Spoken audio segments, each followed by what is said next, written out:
ಭಾಗಗಳಾಗುವಂತೆ ಭಗವಂತನೇ ಪ್ರಪಂಚದ ನಾನಾ ರೂಪಗಳಿಂದ ಕಾಣಿಸಿಕೊಳ್ತಾನೆ. ಅದರಿಂದ ರೂಪಗಳು ಇಲ್ಲ ಅಂತಲ್ಲ, ಇದೆ, ಭಗವಂತನಿಂದ ಭಿನ್ನವಾಗಿಲ್ಲ. ಎಲ್ಲವೂ ಭಗವತ್ ಸ್ವರೂಪ ಅಂತ ಹೇಳಿಬಿಟ್ರೆ ಆಗುತ್ತಲ್ಲ, ಸುಲಭ. ಎಲ್ಲ ಭಗವಂತನೇ, ಭಗವಂತನಲ್ಲದೆ ಏನೂ ಇಲ್ಲ, ಎಲ್ಲ ಭಗವಂತನೇ. ವೇದಮೂರ್ತಿಗಳು ಅಂತ ಹೇಳಿದ ಹಾಗೆ ಹೇಳ್ತಾರಲ್ಲ, ಪೂಜೆಯಲ್ಲಿ ವೇದಮೂರ್ತಿಗಳು ಅಂತ, ಅದು ಎಲ್ಲ ಭಗವನ್ ಮೂರ್ತಿಗಳು. ಇದು ಒಂದು ಸುಲಭದ ವಿಧಾನ. ಎಲ್ಲ ದೇವರೇ, ಬೇರೆ ಏನು ಇಲ್ಲೇ ಇಲ್ಲ, ಕಾಣುವುದೆಲ್ಲ ದೇವರೇ ಅಂತ. ಇದಕ್ಕೆ ಕೃಷ್ಣ ಹೇಳ್ತಾನೆ, ಹಾಗೆ ಹೇಳಲಿಕ್ಕೆ ಆಗುವುದಿಲ್ಲ. ಯಾಕೆ? ನಾತ್ಮ ಉಪುಃ ಪಾರ್ಥಿವಮಿಂದ್ರಿಯಾಣಿ ದೇವಾಹ್ಯಸು ವಾಯು ಜಲಂ ಹುತಾಶಃ ಮನೋನ್ನ ಮಾತ್ರಂ ಧಿಷಣಾ ಚ ಸತ್ವಂ ಅಹಂಕೃತಿಷ್ಠಂ ಕ್ಷಿತಿರರ್ಥ ಸಾಮ್ಯಂ. ಅದನ್ನ ಪ್ರಾಚೀನ ಪಾಠದವರು ಕೃತಿರರ್ಥ ಸಾಮ್ಯಂ ತಪ್ಪ ಮಾಡ್ಕೊಂಡಿದ್ದಾರೆ. ಪ್ರಾಚೀನ ವ್ಯಾಖ್ಯಾನಕಾರರೆಲ್ಲ ಕೃತಿರರ್ಥ ಸಾಮ್ಯಂ ಅನ್ನೋ ಪಾಠ ಇಟ್ಕೊಂಡಿದ್ದಾರೆ. ಅದು ಪ್ರಾಯ ಸರಿಯಲ್ಲ. ಕ್ಷಿತಿರರ್ಥ ಸಾಮ್ಯಂ ಅನ್ನೋ ಪಾಠವೇ ಹೆಚ್ಚು ಅರ್ಥೋಚಿತದ ದೃಷ್ಟಿಯಿಂದ ಒಪ್ಪಿಗೆ ಆಗುವಂತಹ ಪಾಠ. ಹಾಗಿರಬಹುದು ಅಂತ ನಾನು ಸದ್ಯಕ್ಕೆ ಆ ತೀರ್ಮಾನಕ್ಕೆ ಬಂದಿದ್ದೇನೆ. ಬಹಳ ಕೃಷ್ಣ ಹೇಳ್ತಾನೆ, ಒಂದೊಂದು ವಸ್ತುವಿನ ಕ್ವಾಲಿಟಿ ಹೇಳಿಕೊಂಡು ಒಂದೊಂದು ಪಾದದಲ್ಲಿ ಒಂದೊಂದು ಕ್ವಾಲಿಟಿ ಹೇಳ್ತಾನೆ. ಮೊದಲು ಹೇಳ್ತಾನೆ, ನಾತ್ಮ ವಪುಹು ಪಾರ್ಥಿವಂ ಇಂದ್ರಿಯಾಣಿ. ಅಲ್ಲ, ಭಗವಂತ ಎಲ್ಲವೂ ಭಗವಂತ ಅಂದರೆ ಏನು? ಎಲ್ಲ ಅಂದರೆ ಈ ಶರೀರ ಇದು ಭಗವಂತನೇ, ಕಣ್ಣು ಕಿವಿ ಮೂಗು ಅದು ಭಗವಂತನೇ, ಎಲ್ಲ ಭಗವಂತನೇ. ನಾತ್ಮ ವಪುಹು, ಈ ಶರೀರ ಭಗವಂತ ಅಲ್ಲ. ಇಂದ್ರಿಯಾಣಿ, ಕಣ್ಣು ಕಿವಿ ಮೂಗು ಭಗವಂತ ಅಲ್ಲ. ಅಲ್ಲ, ಭಗವಂತನ ನೋಡೋ ತಾಕತ್ತು ಇರುವುದು, ಇವನೇ ಭಗವಂತ ಅಂತ ಹೇಳ್ತೀವಿ ಅಲ್ಲ ನೀನು. ನಾತ್ಮ ವಪುಹು ಇಂದ್ರಿಯಾಣಿ, ಈ ಶರೀರ ಭಗವಂತ ಅಲ್ಲ, ಈ ಇಂದ್ರಿಯಗಳು ಭಗವಂತ ಅಲ್ಲ. ಯಾಕೆ ಗೊತ್ತಾ? ಈ ಶರೀರ ಭಗವಂತ ಅಲ್ಲ, ಬಿಡಿ, ಜೀವನೇ ಅಲ್ಲ, ಜೀವಾತ್ಮನೇ ಅಲ್ಲ, ಕಿಮುತ ಪರಮಾತ್ಮ. ಈ ಇಂದ್ರಿಯಗಳು ಜೀವಾತ್ಮನೇ, ಇದಕ್ಕಿಂತ ಬೇರೆ. ಇದು ಇನ್ನೊಂದೇನು ಅಂದರೆ, ಇದು ಒಂದು ರೀತಿಯಿಂದ ಉಪನಿಷತ್ತಿನಲ್ಲಿ ವೇದದಲ್ಲಿ ಭಗವಂತನ ಚಿಂತನೆ ಹೇಗೆ ಮಾಡಬೇಕು ಅನ್ನೋ ಒಂದು ಗೈಡೆನ್ಸ್ ಇದೆ. ಅವಾಗ ಏನ್ ಹೇಳ್ತಾರೆ ಅಂದ್ರೆ, ನೇತಿ ನೇತಿ ಆತ್ಮ ಅಗೃಹ್ಯ ನಹಿ ಗೃಹ್ಯತೆ ಅಂತ. How to conceive God, how to understand. ಭಗವಂತನನ್ನು ತಿಳ್ಕೊಳ್ಳುವುದು ಹೇಗೆ ತಿಳಿಸಿ. ಕಷ್ಟ ನೋಡಿ, ಉಪನಿಷತ್ಕಾರರಿಗೆ ಭಾರಿ ಕಷ್ಟದ ಕೆಲಸ. ದೇವರ ಬಗ್ಗೆ ಹೇಳ್ರಿ ಅಂತಾರೆ. ಅದು ದೇವರ ಬಗ್ಗೆ ಹೇಳ್ರಿ ಅಂತ ಹೇಳೋದು ಸುಲಭ, ಹೇಳೋದು ಕಷ್ಟ. ದೇವರ ಬಗ್ಗೆ ಹೇಳ್ರಿ ಅಂತ ಹೇಳೋದ್ರಿಗೆ ಏನು ಜವಾಬ್ದಾರಿ? ಹೇಳ್ರಿ, ಅದು ಅನಾಯಾಸವಾಗಿ ಹೇಳ್ಬೋದು. ಆದರೆ ಹೇಗೆ ಹೇಳುವುದು? ಹೇಳ್ಬಹುದು. ಇವಾಗ ಒಬ್ಬ ಹಳ್ಳಿ ಮನುಷ್ಯ, ಅವನಿಗೆ ಕನ್ನಡ ಬಿಟ್ಟು ಬೇರೆ ಭಾಷೆ ಬರೋಲ್ಲ. ಇಂಗ್ಲಿಷಲ್ಲಿ ಉಪನ್ಯಾಸ ಮಾಡಿದ್ರೆ ಅವನ ಮುಂದೆ ಏನರ್ಥ ಆಗುತ್ತೆ ಅವನಿಗೆ?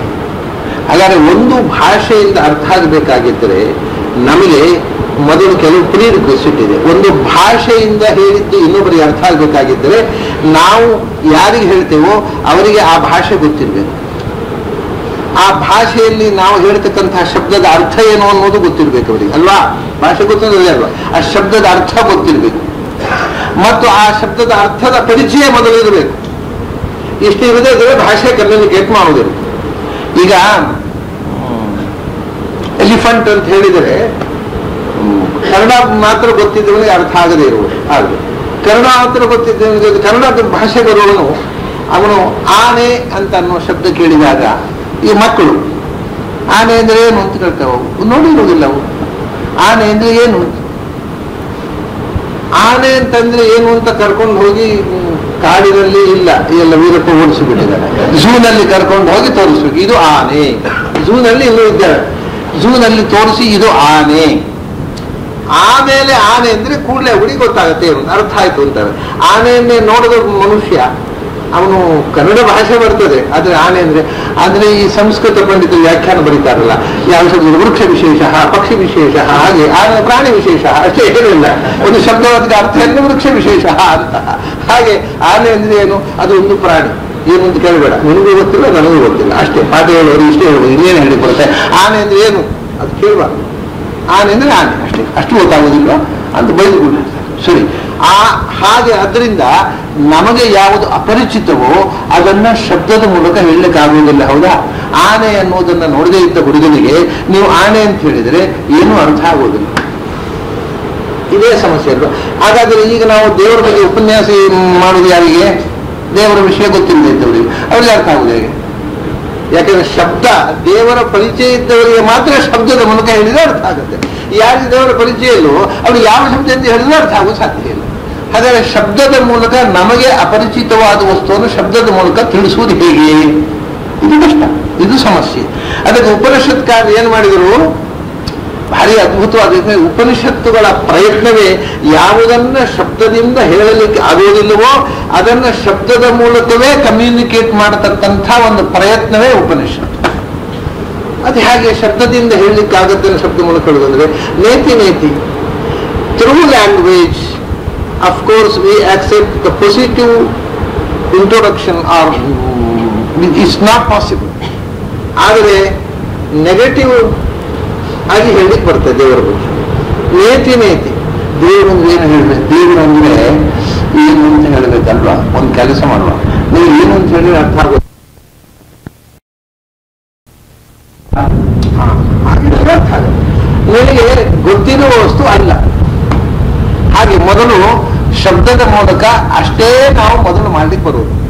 ಪಾಸಿಟಿವ್ ಆಗಿ ದೇವರು ಏನು ಹೌದು ಅಂತ ಹೇಳಲಿಕ್ಕೆ ಬರುವುದಿಲ್ಲ. ಮತ್ತೆ ದೇವರು ಏನು ಅಲ್ಲ, ದೇವರು ಮಣ್ಣಲ್ಲ, ನೀರಲ್ಲ, ಬೆಂಕಿ ಅಲ್ಲ, ಗಾಳಿ ಅಲ್ಲ, ಆಕಾಶ ಅಲ್ಲ, ಬರೀ ಇದು ಯಾವುದೂ ಅಲ್ಲ.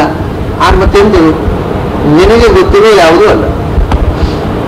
ಅಷ್ಟೇ ನಿನಗೆ ಈಗ ಹೇಳಿದ್ರೆ ಗೊತ್ತಾಗೋದಿಲ್ಲ. ನಿನಗೆ ಗೊತ್ತಾಗುವಾಗ ಆಗುತ್ತೆ, ಸುಮ್ಮನೆ ಗೊತ್ತಾಗೋದಷ್ಟೇ. ಹೇಳ್ರಿ ನಿನಗೆ ABCD ಗೊತ್ತಿರೋ ಏನು ಹೇಳೋದು? ದೇವರ ಬಗ್ಗೆ ಹೇಳ್ರಿ ಅಂತ ಹೇಳ್ಬೇಕಾಗಿದ್ದರೆ ಅದನ್ನು ನವಿದ್ವನ ವಿಜ್ಞಾನಿ ಮಹಾ ಅವರು ಹೇಳ್ತಾರೆ. ದೇವರ ಬಗ್ಗೆ ನಾನು ಕಂಡಿದ್ದೇನೆ, ನಿನಗೆ ತೋರಿಸ್ಲಿಕ್ಕೆ ಆಗೋದಿಲ್ಲ. ಅದು ನಾನು ಕಂಡದ್ದನ್ನು ನಿನಗೆ ತೋರಿಸ್ಲಿಕ್ಕೆ ಆಗೋದಿಲ್ಲ. ನೀನು ಕಾಣದ್ದನ್ನು ನಿನಗೆ ಕಮ್ಯುನಿಕೇಟ್ ಮಾಡಿ ಹಾಗೆ ನಾವು. So it is a problem of a realised person. Anybody can challenge before him. ದೇವರನ್ನು ತೋರಿಸಿ ಚಾಲೆಂಜ್ ಮಾಡ್ಬೋದು, ತೋರಿಸ್ಲಿಕ್ಕೆ ಆಗೋದಿಲ್ಲ. ಅಪರ ದೇವರನ್ನು ಕಂಡವನಿಗೂ ಆಗೋದು, ಇದು ಕಷ್ಟ. ದೇವರನ್ನು ಕಂಡವನ ಕಷ್ಟ ಇದು. ಹೌದಪ್ಪ, ನಾನು ಕಂಡಿದ್ದೇನೆ, ಅದು ನಾನು ಕಂಡದನ್ನು ನಿನಗೆ ತೋರಿಸ್ಲಿಕ್ಕೆ ಆಗೋದಿಲ್ಲ, ಏನ್ ಮಾಡ್ಲಿ ಅಂತಾನೆ. ಅದಕ್ಕೆ ಅದರಿಂದ don't deny my experience through your non experience. Try to experience. ಇದು ಒಂದೇ. ನಿನಗೆ ಗೊತ್ತಿಲ್ಲ ಅನ್ನೋದ್ರಿಂದ ಇನ್ನೊಬ್ಬರ ಗೊತ್ತುವಳಿಗೆಯನ್ನ ನಿರಾಕರಣೆ ಮಾಡಬೇಡ. ನನಗೆ ಗೊತ್ತಿಲ್ಲ ಆದ್ರಿಂದ ಇಲ್ಲ ಅಂದ್ರೆ ನೀನೇನು ಮಹಾಪ್ರಪಂಚದಲ್ಲಿ ನಿನ್ಗೆ ಗೊತ್ತಿರೋದು ಅಷ್ಟೇ ಇರೋದು ಜಗತ್ತಿನಲ್ಲಿ. ನಿನ್ನಂಥ ಘಟ್ಟರು ಇನ್ನೊಬ್ರು ಹುಟ್ಟಿಲ್ಲ ಇವರಿಗೆ. ನಿನ್ಗೆ ಗೊತ್ತಿರೋದು ಮಾತಾಡೋದು ಏನರ್ಥ? ಡೋಂಟ್ ಥಿಂಕ್ ದಟ್ ಅದು ಯಾವುದು which I do not know, that doesn't exist which I do not know. ಹಾಗೆ ಹೇಳ್ಬೇಡ. ನಿನಗೆ ಗೊತ್ತಿಲ್ಲದೆ ಇರೋದೇ ಹೆಚ್ಚು ಇರೋದು ಈ ಜಗತ್ತಿನಲ್ಲಿ. ಅದರಿಂದ ನಿನಗೆ ಗೊತ್ತಿಲ್ಲದೆ ಇರೋದ್ರಿಂದ ಇಲ್ಲ ಅಂತ ಹೇಳಬೇಡ. ತಿಳ್ಕೊಳ್ಳಿಕ್ಕೆ ಟ್ರೈ ಟು ಎಕ್ಸ್ಪೀರಿಯನ್ಸ್ ಇಟ್. ಇದು ಅದರಿಂದ ಆ ಶಬ್ದದಿಂದ ತಿಳಿಸ್ಲಿಕ್ಕಾಗೋದಿಲ್ಲ. ಶಬ್ದದಿಂದ ತಿಳಿಸ್ಲಿಕ್ಕಾಗದೇ ಇದ್ದಂತಹ ವಸ್ತುವನ್ನ ಮತ್ತೇನು ಮಾಡಬೇಕು? ಶಬ್ದದಲ್ಲಿ ಹೀಗೆ ನೆಗೆಟಿವ್ ಆಗಿ ಹೇಳಬೇಕು. ಅದು ಮಣ್ಣಲ್ಲ, ನೀರಲ್ಲ, ಬೆಂಕಿ ಅಲ್ಲ, ನೀನು ಯಾವುದೂ ಅಲ್ಲ, ಈ ಪ್ರಪಂಚ ಅಲ್ಲ. ಸೊ ಅದು ನಿರ್ಗುಣ. ಅದಿಗಳು ನೋಡು, ನಿರ್ಗುಣ. ಯಾಕೆ ನಮಗೆ ಗೊತ್ತಿದೆ ಪ್ರಪಂಚದಲ್ಲಿ ನಾವು ನೋಡಿದ ಪ್ರತಿಯೊಂದು ವಸ್ತು ಸತ್ವ ರಜಸ್ತಮ ಗುಣಗಳ ಇನ್ಫ್ಲೂಯೆನ್ಸ್ ನಿರ್ಮಾಣ ಆಗುತ್ತೆ. ಇದು there is nothing which is beyond these three ಗುಣಾಸ್, beyond the influence of these three ಗುಣಾಸ್. ಹಾಗಾದ್ರೆ ಈ ಮೂರು ಗುಣಗಳ ಆಚೆಗೆ ಇರುವಂಥದ್ದು ಇದೆಲ್ಲವೂ ಕೂಡ ನಮಗೆ ಪರಿಚಿತವಲ್ಲದ ವಸ್ತುವನ್ನು ಪರಿಚಯಿಸುವ ವಿಧಾನ. ಈಗ ಆನೆಯ ಬಗ್ಗೆ, ಆನೆ ಅಂದರೆ ಏನು ಅಂದರೆ, ಆನೆ ಅಂದರೆ ನಮ್ಮ ಕಾಡಿನಲ್ಲಿ ಇರತಕ್ಕಂಥ ಎಲ್ಲಾ ಪ್ರಾಣಿಗಳಿಗಿಂತಲೂ ದೊಡ್ಡ ಪ್ರಾಣಿ. ಅಷ್ಟೇ ಅಲ್ಲ ಹೇಳೋದು. ಅಂದ್ರೆ ಹೇಗೆ ಅದು ನೀನು ಏನು ನೋಡಿದ್ದಿ? ನೀನು ಕಾಡಿನಲ್ಲಿ ಇರುವುದನ್ನು ಹುಲಿ ನೋಡಿದ್ಯಾ? ನೋಡಿದ್ದೇನೆ. ಹುಲಿ ಹಾಗಲ್ಲ, ಹುಲಿಗಿಂತಲೂ ದೊಡ್ಡದು. ಆಮೇಲೆ ಕರಡಿ ನೋಡಿದ್ಯಾ? ಹೌದು, ಕರಡಿಗಿಂತಲೂ ದೊಡ್ಡದು. ಕೋತಿ ನೋಡಿದ್ಯಾ? ಗುರಿಲ್ಲ, ಅದಕ್ಕಿಂತಲೂ ದೊಡ್ಡದು. ಹಾಗೆ ಸಿಂಹ ನೋಡಿದ್ಯಾ? ಅದಕ್ಕಿಂತ ಹೀಗೆ ಅದು ನೀನು ನೋಡಿದ್ದು ಯಾವುದೋ ಅಲ್ಲ ಅಂತ ಹೇಳ್ತಾ ಹೇಳ್ತಾ ಹೇಳ್ತಾ ಹೇಳ್ತಾ ಅವನಿಗೆ ಯಾವುದೋ ಒಂದು ಕಡೆ ಅದೇ, ಕೆಲವರಿಗೆ ಕಡೆ ಯಾವುದು ಅದು ಅಲ್ಲ, ಅದು ಅಲ್ಲ, ಅದು ಅಲ್ಲ ಅಂತ ಕಡೆಗೆ ಅರ್ಥ ಆಗ್ತಾ ಹೋಗುತ್ತೆ. ಅದು ಅಲ್ಲ ಅಂತ ಯಾವುದು ಅಲ್ಲ ಅದೇ ಯಾವುದು ಅಂತ ಕಾಣಲಿಕ್ಕೆ ಶುರುವಾಗುತ್ತೆ ಕಡೆಗೆ. ಮೊದಲು ಪಾಸಿಟಿವ್ ಆಗಿ ಹೇಳಲಿಕ್ಕೆ ಆಗೋದಿಲ್ಲ. ಅದನ್ನ ಕೃಷ್ಣ ಆ ವಿಧಾನವನ್ನು ತೋರಿಸ್ತಾ ನೋಡಿ. ದೇವರು ಏನು ಅಂತ ತಿಳ್ಕೊಳ್ಳೋದಕ್ಕಿಂತ ಮೊದಲು ನೀನೇನು ಹೇಳಿದಿ? ಪ್ರಪಂಚವೇ ದೇವರು, ಅದನ್ನು ಅಲ್ಲ ಅಂತ ತಿಳ್ಕೊಬೋದು. ಪ್ರಪಂಚವೇ ದೇವರು ಅಲ್ಲ, ಇದು ಅಲ್ಲ, ನಮಗೆ ಅನುಭವಕ್ಕೆ ಬಂದ ಯಾವುದೂ ಅಲ್ಲ. ನಾತ್ಮ ವಪುಹು, ಈ ದೇಹ ಇದು ಭಗವಂತ ಅಲ್ಲ. ಯಾಕೆಂದ್ರೆ ದಿಸ್ ಇಸ್ ಪೆರಿಷಬಲ್, ಇದು ನಾಶವಾಗುವಂಥದ್ದು, ನಶ್ವರವಾದ್ದು. ಒಂದು ದಿವಸ ಹುಟ್ಟುತ್ತೆ, ತಾಯಿಯ ಹೊಟ್ಟೆಯಲ್ಲಿ ಬೆಳೆಯುತ್ತೆ, ಆಮೇಲೆ ಹುಟ್ಟುತ್ತೆ, ಒಂದು ದಿವಸ ನಾಶವಾಗುತ್ತೆ. ದೇವರು ಹುಟ್ಟು ಸಾವುಗಳಿಗೆ ಬದ್ಧವಾದ ವಸ್ತು ಅಲ್ಲ. ಮತ್ತೆ ಇದು ಹಿಂದೆ ಒಂದು ಏನು ಹೇಳಿದೆವು ನಾವು, ಕೇವಲ ಅದು ಒಂದೇ ಸ್ವತಂತ್ರ, ಉಳಿದದ್ದೆಲ್ಲ ಡಿಪೆಂಡೆಂಟ್ ರಿಯಾಲಿಟಿ. ಇದು ಡಿಪೆಂಡೆಂಟ್, ಇದು ಇಂಡಿಪೆಂಡೆಂಟ್ ಅಲ್ಲ. ಅದೊಂದು ದೇಹ ಭಗವಂತ ಅಲ್ಲ. ಯಾಕೆಂದ್ರೆ ಅದು ಪಾರ್ಥಿವಂ. ಪಾರ್ಥಿವಂ ಅನ್ನೋದು ಪೃಥ್ವಿ ಅಪ್ಪು ತೇಜಸ್ಸುಗಳಿಂದ ನಿರ್ಮಾಣ ಆದದ್ದು ಅಂತ. ಮಣ್ಣು ನೀರು ಬೆಂಕಿಯಿಂದ ನಿರ್ಮಾಣ ಆದದ್ದು ಈ ದೇಹ. ಇಂದ್ರಿಯಾಣಿ, ಬರೀ ದೇಹ ಅಷ್ಟೇ ಅಲ್ಲ, ದೇಹದಲ್ಲಿ ಇಂದ್ರಿಯಗಳಿವೆ. ಆ ಇಂದ್ರಿಯಗಳು ಮಣ್ಣು ನೀರು ಬೆಂಕಿಯ ನಿರ್ಮಾಣವೇ. ನಾತ್ಮ ವಪು ಪಾರ್ಥಿವಂ ಇಂದ್ರಿಯಾಣಿ ನಾತ್ಮ ಇತಃ ಪಾರ್ಥಿವ. ಹಾಗಾದ್ರೆ ಅದು ಬೇಡ. ನೀವು ಈ ದೇಹ ಇಂದ್ರಿಯ ಬಿಡೋಣ. ಈ ಇಂದ್ರಿಯಾಭಿಮಾನ ದೇವತೆಗಳೆಲ್ಲ ಇದ್ದಾರಲ್ಲ, ಆ ದೇವತೆಗಳು ಒಬ್ಬ ಸೂರ್ಯ, ಒಬ್ಬ ಚಂದ್ರ, ಅದೇನು ಸ್ವಾಮಿ ಯಾವುದು, ಎಲ್ಲ ದೇವತೆಗಳು ಒಂದೇ. ಅದೊಂದು ಉಂಟು ಕಡೆಗೆ. ಇದೆಲ್ಲ ಒಂದೇ ಅಲ್ಲಿದ್ರು, ಎಲ್ಲ ದೇವರು ಒಂದೇ. ಯಾವ ದೇವರಾದ್ರೇನು, ಎಲ್ಲ ದೇವರು ಒಂದೇ ಅಂತ. ಈ ಒಂದೇ ಅನ್ನೋ ಭ್ರಮೆ ಒಂದೇ ಥರ ಅಲ್ಲ, 1000 ಥರದ ಒಂದೇ ಅನ್ನೋ ಭ್ರಮೆಗಳಿದೆ. ಎಲ್ಲ ಕನ್ಫ್ಯೂಷನ್. ನಮ್ಗೆ ಯಾವ್ದು ಪರ್ಟಿಕ್ಯುಲರ್ ಡಿಟೇಲ್ ಆಗಿ ಗೊತ್ತಿಲ್ಲ, ಅದೆಲ್ಲ ಒಂದೇ ಅಂತ ಹೇಳ್ಬಿಡೋದು. ಯಾವ್ದು ವಿವರವಾಗಿ ಗೊತ್ತಿಲ್ಲ, ಎಲ್ಲ ಒಂದೇ. ಅದ್ರ ದೇವಾಹ ದೇವಾಹ್ಯಸುಹು ವಾಯು ಜಲಂ ಚ್ಯುತಾಶ. ಹಾಗಾದ್ರೆ ಈ ದೇವತೆಗಳು, ಈ ಕಣ್ಣಿನ ದೇವತೆ, ಕಿವಿಯ ದೇವತೆ, ಮೂಗಿನ ದೇವತೆ, ಯಾವ್ಯಾವುದೋ 1000 ದೇವತೆಗಳು, ಎಲ್ಲ ದೇವತೆಗಳು ಒಂದೇ ಸ್ವಾಮಿ. ಯಾವ ದೇವತೆ ಆದರೇನು? ನಾತ್ಮ ದೇವಾಹ, ಈ ದೇವತೆಗಳು ಅಂದ್ರೆ ಭಗವಂತ ಅಲ್ಲ. ಯಾಕೆ ಕೃಷ್ಣ ಹೇಳ್ತಾನೆ ಅಂದ್ರೆ, ಬಹಳ ಜನರಿಗೆ ಒಂದು ಭ್ರಮೆ ಇದೆ. ಏನು ಅಂದ್ರೆ, ಭಾರತೀಯ ರಿಲಿಜನ್ ಅವರು ಹೇಳೋದು, ಅವ್ರಿಗೆ ಫಿಲಾಸಫಿ ರಿಲಿಜನ್ ಅಂತಲೂ ಗೊತ್ತಿಲ್ಲ ಪಾಶ್ಚಾತ್ಯರಿಗೆ. ಇಂಡಿಯನ್ ರಿಲಿಜನ್, ಭಾರತೀಯರು ಏನು ಅಂದ್ರೆ ಅವರು ಒಂಥರ ಪ್ಯಾಂಥಿಯಿಸಮ್. ಇಂಡಿಯನ್ಸ್ ಆರ್ ಪ್ಯಾಂಥಿಯಿಸ್ ಅಂತ. ಅವರಿಗೆ ಭಾರಿ ಬಹುದೇವತಾವಾದ, ಒಬ್ಬರು ದೇವರಲ್ಲ, 100 ದೇವತೆಗಳು. ನಮಗೆಲ್ಲ ಹಾಗಲ್ಲ, ನಮ್ಗೆ ಒಬ್ಬರೇ ದೇವರು, ಎಲ್ಲರಿಗೂ ಒಬ್ಬನೇ ದೇವರು. ಅದು ತಮಾಷೆ ಏನು ಅಂದ್ರೆ, ಅವರಿಗೆ ಒಬ್ಬರೇ ದೇವರು ಅಂತ ಹೇಳೋರಲ್ಲಿ ಒಂದು ತಮಾಷೆ ಏನು ಗೊತ್ತುಂಟ, ಅದು ನಮಗೆ ಮಾತ್ರ ಅಂತ ಹೇಳ್ತಾರೆ. ನೀವು ಕ್ರೈಸ್ತ ಅಂತ ಹೇಳಿ ಒಬ್ಬನೇ ದೇವರು, ಅದು ಯಾರು ಕ್ರೈಸ್ತರಿಗೆ ಮಾತ್ರ. ಮುಸಲ್ಮಾನ್ ಹೇಳಿ ನಮ್ಗೆ ಒಬ್ಬನೇ ದೇವರು, ಅದು ಯಾರಿಗೆ? ಮುಸಲ್ಮಾನ್ರಿಗೆ ಮಾತ್ರ. ನಿಮಗೆಲ್ಲ ದೇವರಲ್ಲ. ಹಿಂದೂಗಳ ಹತ್ರ ಹೇಳಿ ಎಲ್ಲರಿಗೂ ಒಬ್ಬನೇ ದೇವರು ಅಂತಾರೆ. ಕ್ರೈಸ್ತರಿಗೂ ಅವನೇ ದೇವರು, ಮುಸಲ್ಮಾನರಿಗೂ ಅವನೇ, ನಮಗೂ ಅವನೇ, ಎಲ್ಲರಿಗೂ ಒಬ್ಬನೇ ದೇವರು ಅಂತ ಹೇಳೋರು ಹಿಂದೂಗಳು ಮಾತ್ರ. ಎಲ್ಲರಿಗೂ ಒಬ್ಬನೇ ದೇವರು. ಮತ್ತೆ ನಿಮ್ಮನ್ನು ಸೃಷ್ಟಿ ಮಾಡಿದ ದೇವರು ಬೇರೆ, ಮತಕ್ಕೊಬ್ಬ ದೇವರಿದ್ದಾನ? ಇಲ್ಲ, ಒಬ್ಬನೇ ದೇವರು. ಏಕೋ ದೇವ ಅಂತಂದ್ರೆ ಇದನ್ನು ಪೂರ್ಣ ಪ್ರಮಾಣದಲ್ಲಿ ಒಪ್ಪಿಕೊಂಡದ್ದು ಭಾರತೀಯ ಕಾನ್ಸೆಪ್ಟ್. ಅದೇ ಅಲ್ವಾ ಆಚಾರ್ಯರು ಬದಲಿ ಹೋಗುವಾಗ ಆ ಮುಸಲ್ಮಾನ ರಾಜ ತಡೆದಾಗ ಕೊಟ್ಟ ಉತ್ತರ, ಏಕೋ ವಿಶ್ವದೀಪ ಪ್ರದೀಪ ಅಂತ. ಯೋಸೋ ದೇವ ವಿಶ್ವದೀಪ, ಇಡೀ ಜಗತ್ತಿಗೆ ಬೆಳಕು ನೀಡತಕ್ಕವ ಸೂರ್ಯನಾರಾಯಣ. ಅವನು ನಿನಗೂ ಸೃಷ್ಟಿ ಮಾಡಿದ ದೇವರು ಅವನೇ, ನನ್ನನ್ನು ಸೃಷ್ಟಿ ಮಾಡಿದ ದೇವರು ಅವನೇ. ನಿಮ್ಮ ಮುಸಲ್ಮಾನ ಸೃಷ್ಟಿ ಮಾಡಿದ ದೇವರು ಬೇರೆ, ಅಲ್ಲಾಹು ಬೇರೆ, ವಿಷ್ಣು ಬೇರೆ ಅಂತ ಹೇಳಿ ಯಾರು ಹೇಳೋದು ನಿನಗೆ? ಅವನು ಬೇರೆ ಬೇರೆ ದೇವರುಗಳಿಲ್ಲ. ನೀನು ನಿನ್ನ ಭಾಷೆಯಲ್ಲಿ ಒಂದು ಹೆಸರು ಕರೀತಿ, ನಾನು ನಮ್ಮ ಭಾಷೆಯಲ್ಲಿ ಕರೆದೆ, ಹೆಸರು ಬೇರೆ ಆಯ್ತು ಅಷ್ಟೇ ಹೊರತು ದೇವರು ಒಬ್ಬನೇ. ಒಬ್ಬೊಬ್ಬ ದೇವರು ಬೇರೆ ಬೇರೆ ಇಲ್ಲ ಅಂತನ್ನುವ ಮಾತನ್ನ ಆಚಾರ್ಯರು 13ನೇ ಶತಮಾನದಲ್ಲಿ ಈ ಮಾತನ್ನ ಆಡಿದರು. ಹಾಗಾಗಿ ಇವನು ಕೃಷ್ಣ ಹೇಳ್ತಾರೆ, ದೇವಾಹ, ನಾವು ಬಹುದೇವತಾವಾದಿಗಳಲ್ಲ, ಮತ್ತು ಬಹುದೇವವಾದಿಗಳಲ್ಲ, ಬಹುದೇವತಾವಾದಿಗಳು. ದೇವರುಗಳು ಬೇರೆ, ದೇವತೆಗಳು ಬೇರೆ. ದೇವರು ಒಬ್ಬನೇ, ಅದು ದೇವರು ಮತ್ತು ಬಹುವಚನದಲ್ಲೂ ಕೂಡ ದೇವನು ಅಂತ ಹೇಳೋದಿಲ್ಲ ನಾವು. ದೇವರು ಅದ್ರ ಒಬ್ಬರೇ ಅಂತ ಹೇಳೋದು, ಒಬ್ಬನೇ. ಇದು ಶುದ್ಧ ಕನ್ನಡ. ದೇವರು ಒಬ್ಬನೇ ಅಂತ ಬಂದ್ರೆ ಶುದ್ಧ ಕನ್ನಡ. ದೇವರು ಒಬ್ಬರೇ ಅಂದ್ರೆ ಕನ್ನಡ ಆಗೋದಿಲ್ಲ, ಅಥವಾ ದೇವನು ಒಬ್ಬನೇ ಅಂದ್ರೂ ಕನ್ನಡ ಆಗೋದಿಲ್ಲ. ಅದನ್ನ ನೀವು ಗ್ರಾಮರ್ ಅನ್ನು ಬ್ರೇಕ್ ಮಾಡಿದಾಗಲೇ ನಿಜವಾದ ಕನ್ನಡ ಆಗೋದು. ಯಾಕಂದ್ರೆ ನೀವು ಕನ್ನಡ ಗೊತ್ತಿದ್ದವ್ರು ಮತ್ತೆ ಬ್ರೇಕ್ ಮಾಡಬಹುದು, ಕನ್ನಡ ಕಲಿತವರು ಬ್ರೇಕ್ ಮಾಡ್ಲಿಕ್ಕೆ ಬರಲ್ಲ. ಅದರಿಂದ ಕನ್ನಡ ಕಲಿತು ಈಗ ಏನಾದ್ರು ದೇವರು ಒಬ್ಬರೇ ಅಂದ್ರೆ, ಯಾವಾಗದಿಂದ ಸ್ವಾಮಿ ನೀವು ಕನ್ನಡ ಕಲಿಲಿತ್ತು, ಹೊಸಬರು ಮಾಡ್ತೀರಿ, ಕನ್ನಡ ಭಾಷೆ ಸರಿ ಬರೋಲ್ಲ ನಿಮಗೆ, ಯಾಕಂದ್ರೆ ಕರೆಕ್ಟ್ ಮಾತಾಡ್ತೀರಿ. ದೇವರು ಒಬ್ಬರೇ ಕರೆಕ್ಟ್. ಹಾಗಾದ್ರೆ ನಿಮ್ ಕನ್ನಡ ಹೊಸ್ತು, ಯಾಕಂದ್ರೆ ಕರೆಕ್ಟ್ ಮಾತಾಡ್ತೀರಿ ನೀವು. ಇಲ್ಲ, ದೇವನು ಒಬ್ಬನೇ. ನೀವು ಹೊಸಬರು, ಕನ್ನಡ ಬರೋಲ್ಲ ನೀವು. ಇದು ಭಾಷೆಯ ವೈಶಿಷ್ಟ್ಯ. ನಾನು ಅದಕ್ಕೆ ಹೇಳುದು, ಭಾಷೆ ಯಾವಾಗಲೂ ಕೂಡ ಒಂದು ಭಾಷೆ ಆ ಜನಾಂಗದ ನಂಬಿಕೆ, ಸಂಸ್ಕೃತಿ, ಅವರ ವಿಕೃತಿ ಎಲ್ಲವನ್ನೂ ರಿಫ್ಲೆಕ್ಟ್ ಮಾಡುತ್ತೆ. ದೇವರು ದೊಡ್ಡವನು, ದೇವರು ಒಬ್ಬನೇ, ಈ ಮಾತು ಎಷ್ಟು ಅದ್ಭುತವಾದದ್ದು ನೋಡಿ, ಪ್ರಪಂಚದ ಯಾವ ಭಾಷೆಯಲ್ಲೂ ಇಲ್ಲ. ಈ ರೀತಿ ದೇವರು ಅಂತ ಬಹುವಚನದಲ್ಲಿ ಹೇಳಿ, ಒಬ್ಬನೇ ಅಂತ ಏಕವಚನದಲ್ಲಿ ಕನ್ಕ್ಲೂಡ್ ಮಾಡತಕ್ಕಂಥ ಆಬ್ಜೆಕ್ಟಿವ್ ಏಕವಚನದಲ್ಲಿ, ವಿಶೇಷ್ಯ ಬಹುವಚನದಲ್ಲಿ, ವಿಶೇಷಣ ಏಕವಚನದಲ್ಲಿ, ಈ ರೀತಿಯ ಪ್ರಯೋಗ ಸಂಸ್ಕೃತದಲ್ಲಿ ಕೂಡ ಇಲ್ಲ, ಕನ್ನಡದಲ್ಲಿ ಇದೆ. ಏನು ಕಾರಣ?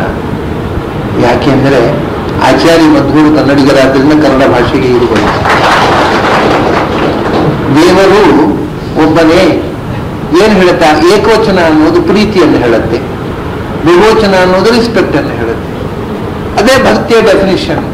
ಲವ್ ವಿತ್ ರಿಸ್ಪೆಕ್ಟ್ ಇಸ್ ಭಕ್ತಿ. ಅದು ದೇವರು ಅನ್ನೋದು ರಿಸ್ಪೆಕ್ಟ್ ಇದೆ ಬಹುವಚನದಲ್ಲಿ, ಒಬ್ಬನೇ ಅನ್ನೋ ಏಕವಚನದಲ್ಲಿ ಲವ್ ಇದೆ. So love with respect is ಭಕ್ತಿ. ಭಕ್ತಿಯ ಡೆಫಿನಿಷನ್ ಅನ್ನ ನಾವು ಗ್ರಾಮರ್ ಬ್ರೇಕ್ ಮಾಡಿ ದೇವರು ಒಬ್ಬನೇ ಅನ್ನೋದ್ರಿಂದ ಹೇಳ್ತೇವೆ. ದೇವರು ಒಬ್ಬನೇ ಅಥವಾ ದೇವರು ದೊಡ್ಡವನು. ಇದು ನೋಡಿ ಎಷ್ಟು ವಿಚಿತ್ರ ಇದು.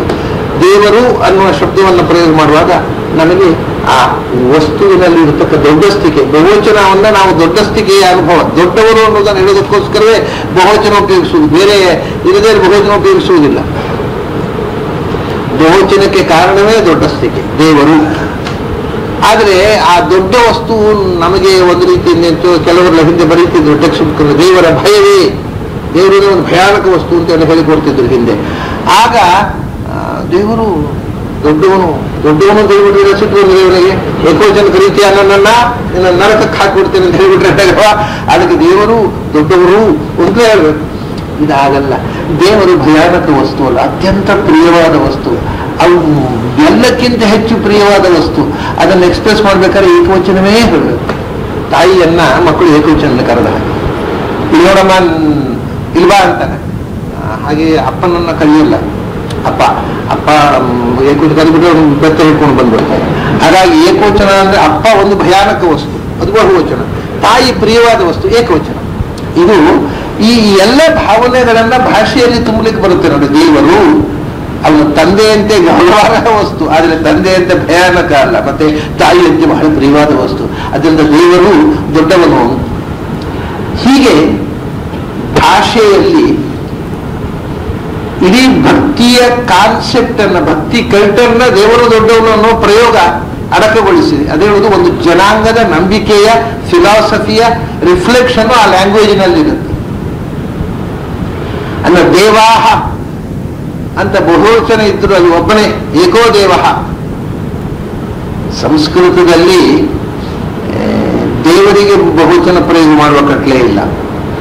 ದೇವರಿಗೆ ಸಾಮಾನ್ಯ ಏಕವಚನವೇ. ಗಂಡಸರು ಬಹುವಚನ ಏಕವಚನ ಪ್ರಯೋಗ ಮಾಡಬೇಕಾದಲ್ಲಿ ಬಹುವಚನ ಪ್ರಯೋಗ ಮಾಡೋದು ಒಂದೇ ಕಡೆ ಸಂಸ್ಕೃತದಲ್ಲಿ.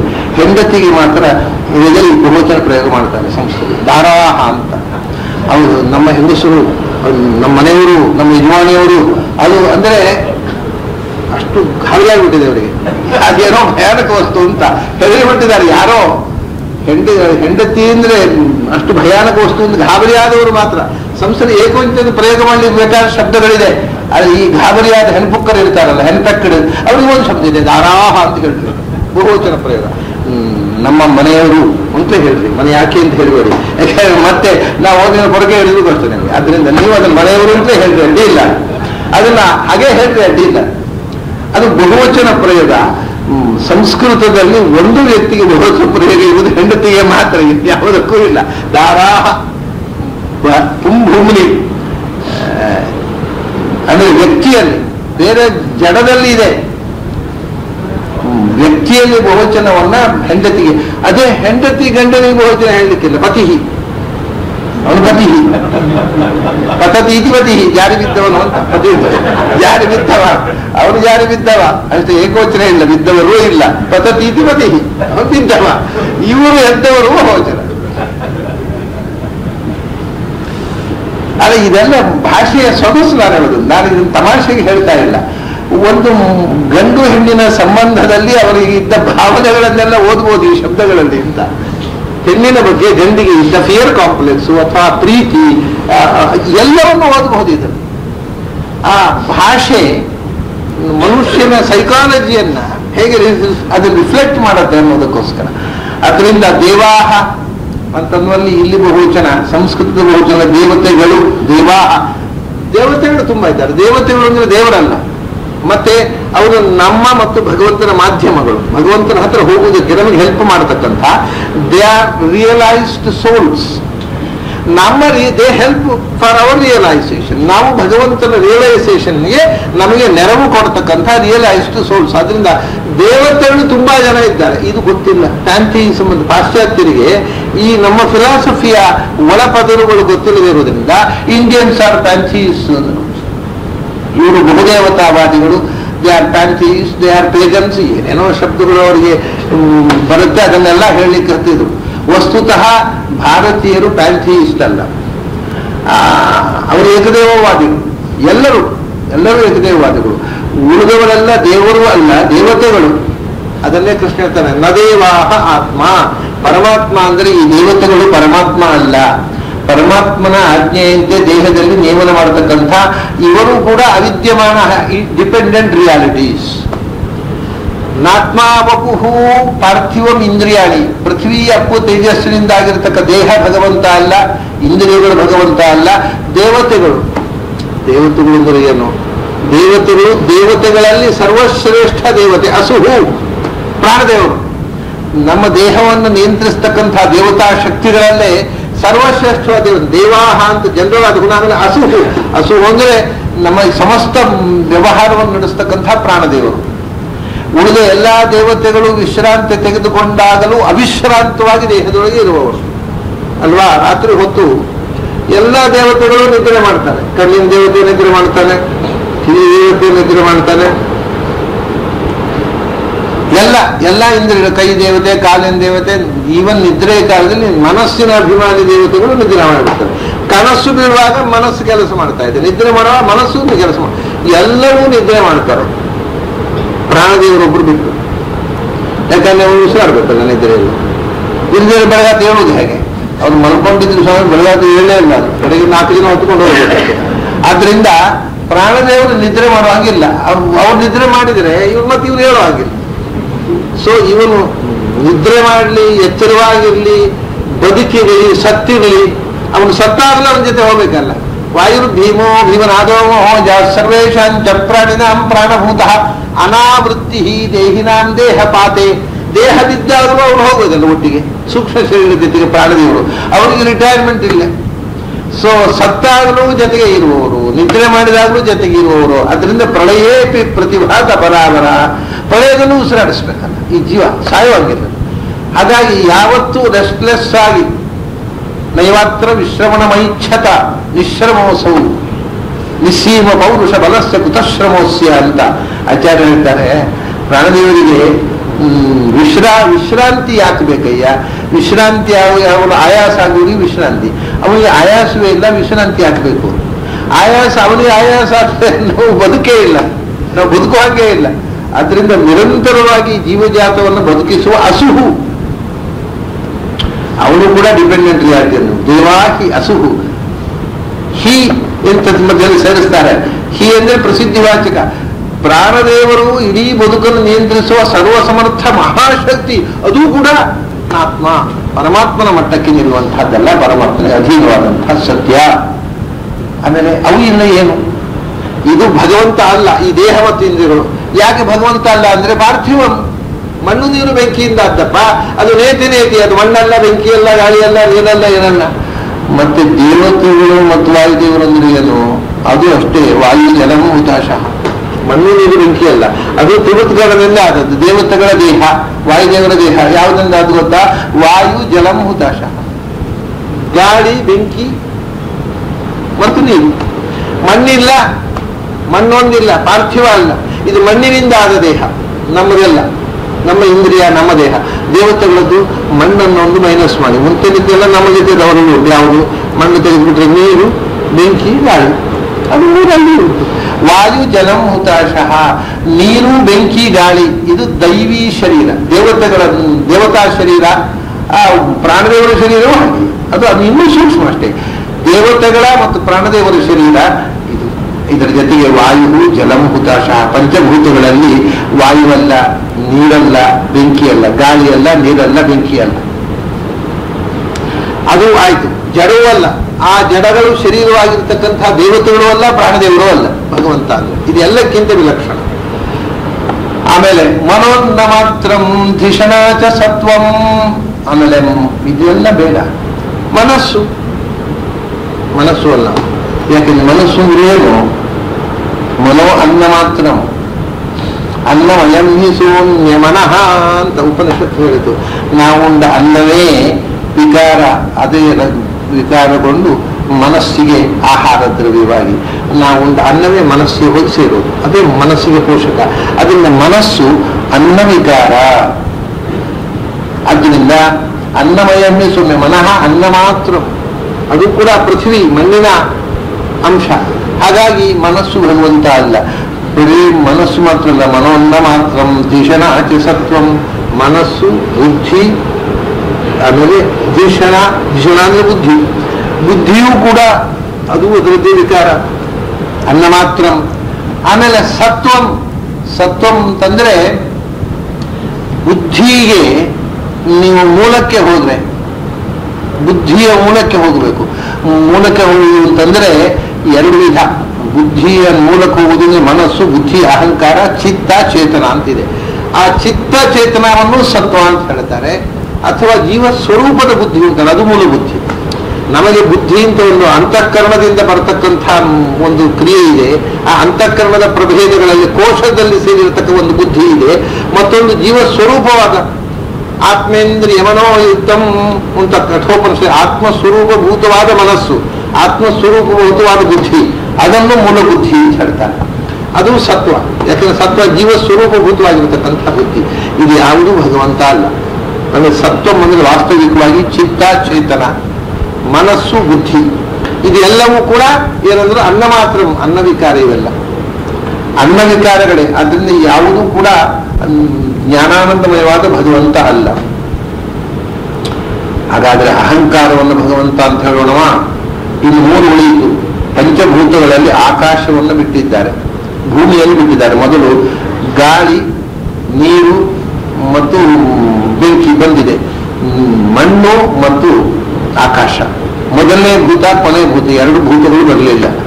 ಆಮೇಲೆ ಅಹಂಕಾರ. ಯಾಕೆಂದ್ರೆ ಅಹಂಕೃತಿ ಎಂದರೆ ಅಹಂಕಾರದ ಅಭಿಮಾನಿ ದೇವತೆ ಶಿವ, ಅದನ್ನೇ ಪರತತ್ವ ಅಥವಾ ಭಗವತ್ ಸ್ವರೂಪ ಅಂತ ಒಪ್ಪಿಕೊಂಡು ಅಹಂಕೃತಿ ಖಂ ಕ್ಷಿತಿ ಅರ್ಥಸಾಮ್ಯಂ. ಅಹಂಕೃತಿಯೂ ಭಗವಂತ ಅಲ್ಲ, ಖಂ ಆಕಾಶವೂ ಭಗವಂತ ಅಲ್ಲ, ಕ್ಷಿತಿ ಭೂಮಿಯೂ ಭಗವಂತ ಅಲ್ಲ. ಇದು ಭೂಮಿಯೊಳಗೆ ಅಭಿಮಾನ ದೇವತಾ ಸಹಿತವಾಗಿ ಅಹಂಕೃತಿ ಅಹಂಕಾರಾಭಿಮಾನಿ, ಆಕಾಶ ಆಕಾಶಾಭಿಮಾನಿ, ಭೂಮಿ ಭೂಮಿಯ ಅಭಿಮಾನಿ. ಇದು ಯಾವುದು ಭಗವಂತ ಅಲ್ಲ. ಯಾಕೆಂದ್ರೆ ಇದು ಮೂರರ ಕ್ವಾಲಿಟಿ. ಒಂದೊಂದು ಪಾದದಲ್ಲಿ ಬಂದಿರತಕ್ಕ ಆ ವಸ್ತುಗಳ ಕ್ವಾಲಿಟಿಯನ್ನು ಒಂದು ಶಬ್ದ ಹೇಳ್ತಾರೆ. ಮೊದಲು ಇಂದ್ರಿಯಗಳು ಮತ್ತು ದೇಹಾರ್ಥಗಳು, ಅದನ್ನು ಪಾರ್ಥಿವ ಅಂತ ತೆಗೆದುಬಿಟ್ಟು. ಆಮೇಲೆ ದೇವತೆಗಳು ಮತ್ತು ಪ್ರಾಣದೇವರು. ಅದಕ್ಕೆ ವಾಯು ಜಲಂ ಹುತಾಶ. ಅದರ ಸ್ವಭಾವ ಏನು? ಅವರ ದೇಹ ಅಂದರೆ ಅದು ನೀರು, ಗಾಳಿ ಮತ್ತು ಬೆಂಕಿ. ಆಮೇಲೆ ಒಳಗಿನ ಅಂತಃಕರಣ ಅನ್ನ ಮಾತ್ರ ಅಂತಂದು, ಅದು ಬರೇ ಪೃಥ್ವಿ ವಿಕಾರ, ಅದು ಅಂತಃಕರಣ. ಆಮೇಲೆ ಕೊನೆಗೆ ಬರತಕ್ಕಂಥದ್ದು ಅಹಂಕಾರ, ಆಕಾಶ ಮತ್ತು ಭೂಮಿ. ಇದು ಇದರ ಕ್ವಾಲಿಟಿ ಅಂದ್ರೆ ಅರ್ಥಸಾಮ್ಯ ಅಂತ ಹೇಳ್ಬೋದು. ಇವೆಲ್ಲ ಅಪೂರ್ವ ಸಂಗತಿಗಳು. ಅರ್ಥಸಾಮ್ಯಂ. ಅಹಂಕಾರ ಅಂದ್ರೆ ಏನು ಅಂದ್ರೆ ಅರ್ಥಸಾಮ್ಯಂ.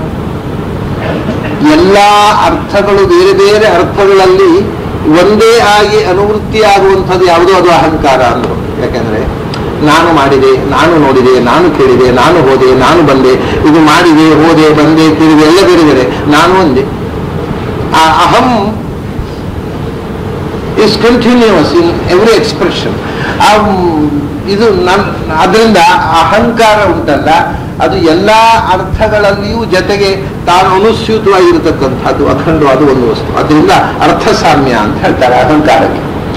ಈ ಎಲ್ಲ ಬೇರೆ ಬೇರೆ ಅರ್ಥಗಳು, ಪ್ರಯೋಜನಗಳು ಬೇರೆ ಬೇರೆ, ಕ್ರಿಯೆಗಳು ಬೇರೆ ಬೇರೆ, ವಸ್ತುಗಳು ಬೇರೆ ಬೇರೆ, ಆದರೆ ಅದರ ಒಟ್ಟಿಗೆ ಇರತಕ್ಕ ಒಂದು ಉಂಟಲ್ಲ, ಅದು ನಾನು, ಅದೇ ಅಹಂಕಾರ.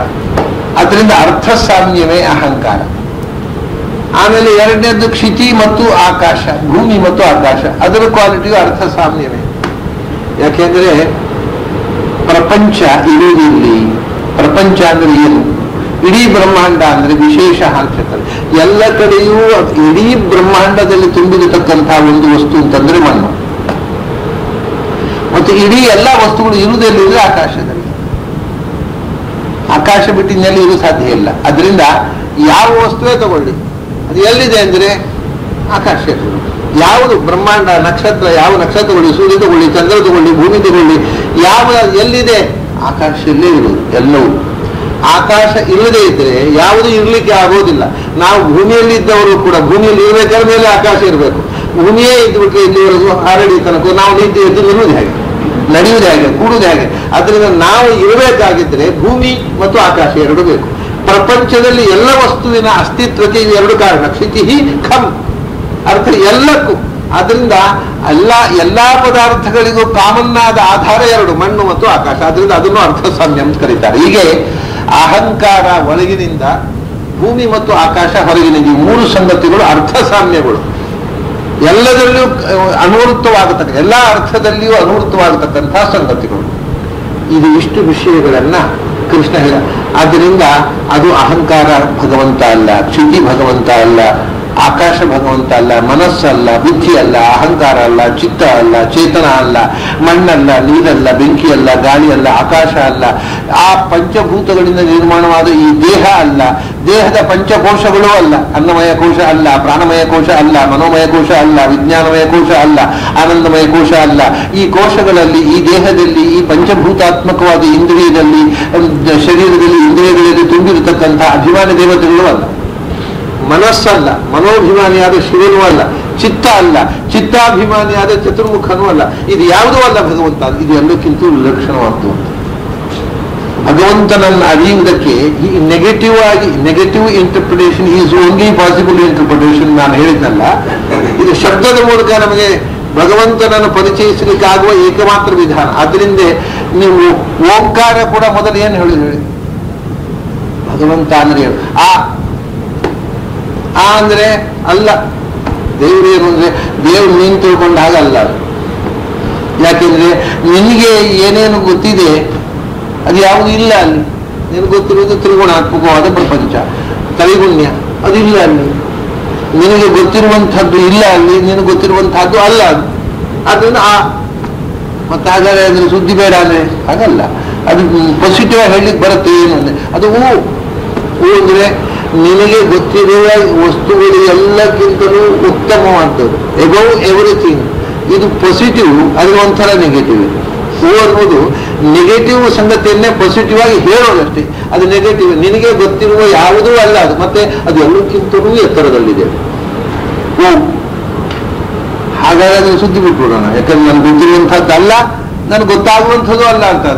ಅದಕ್ಕೋಸ್ಕರ ತಲೆ ಹಾಕಿಡಿಸ್ಕೊಳ್ಬೇಕು ಅಂದ್ರೆ ನಮ್ಮ ಕೊನೆಯೇನು ಒಂದು ನೋಡಿ, ಮಾ ಅಂದ್ರೆ ನೀನು ಅದನ್ನು ತಿಳಿಯಬಲ್ಲೆ. ನಿನಗೆ ಗೊತ್ತಿರುವಂಥದ್ದು ಅಲ್ಲ, ಆದರೆ ನೀನು ಅದನ್ನ ಪೂರ್ತಿ ತಿಳಿಯಲಾರೆ. ಆದರೂ ಕೂಡ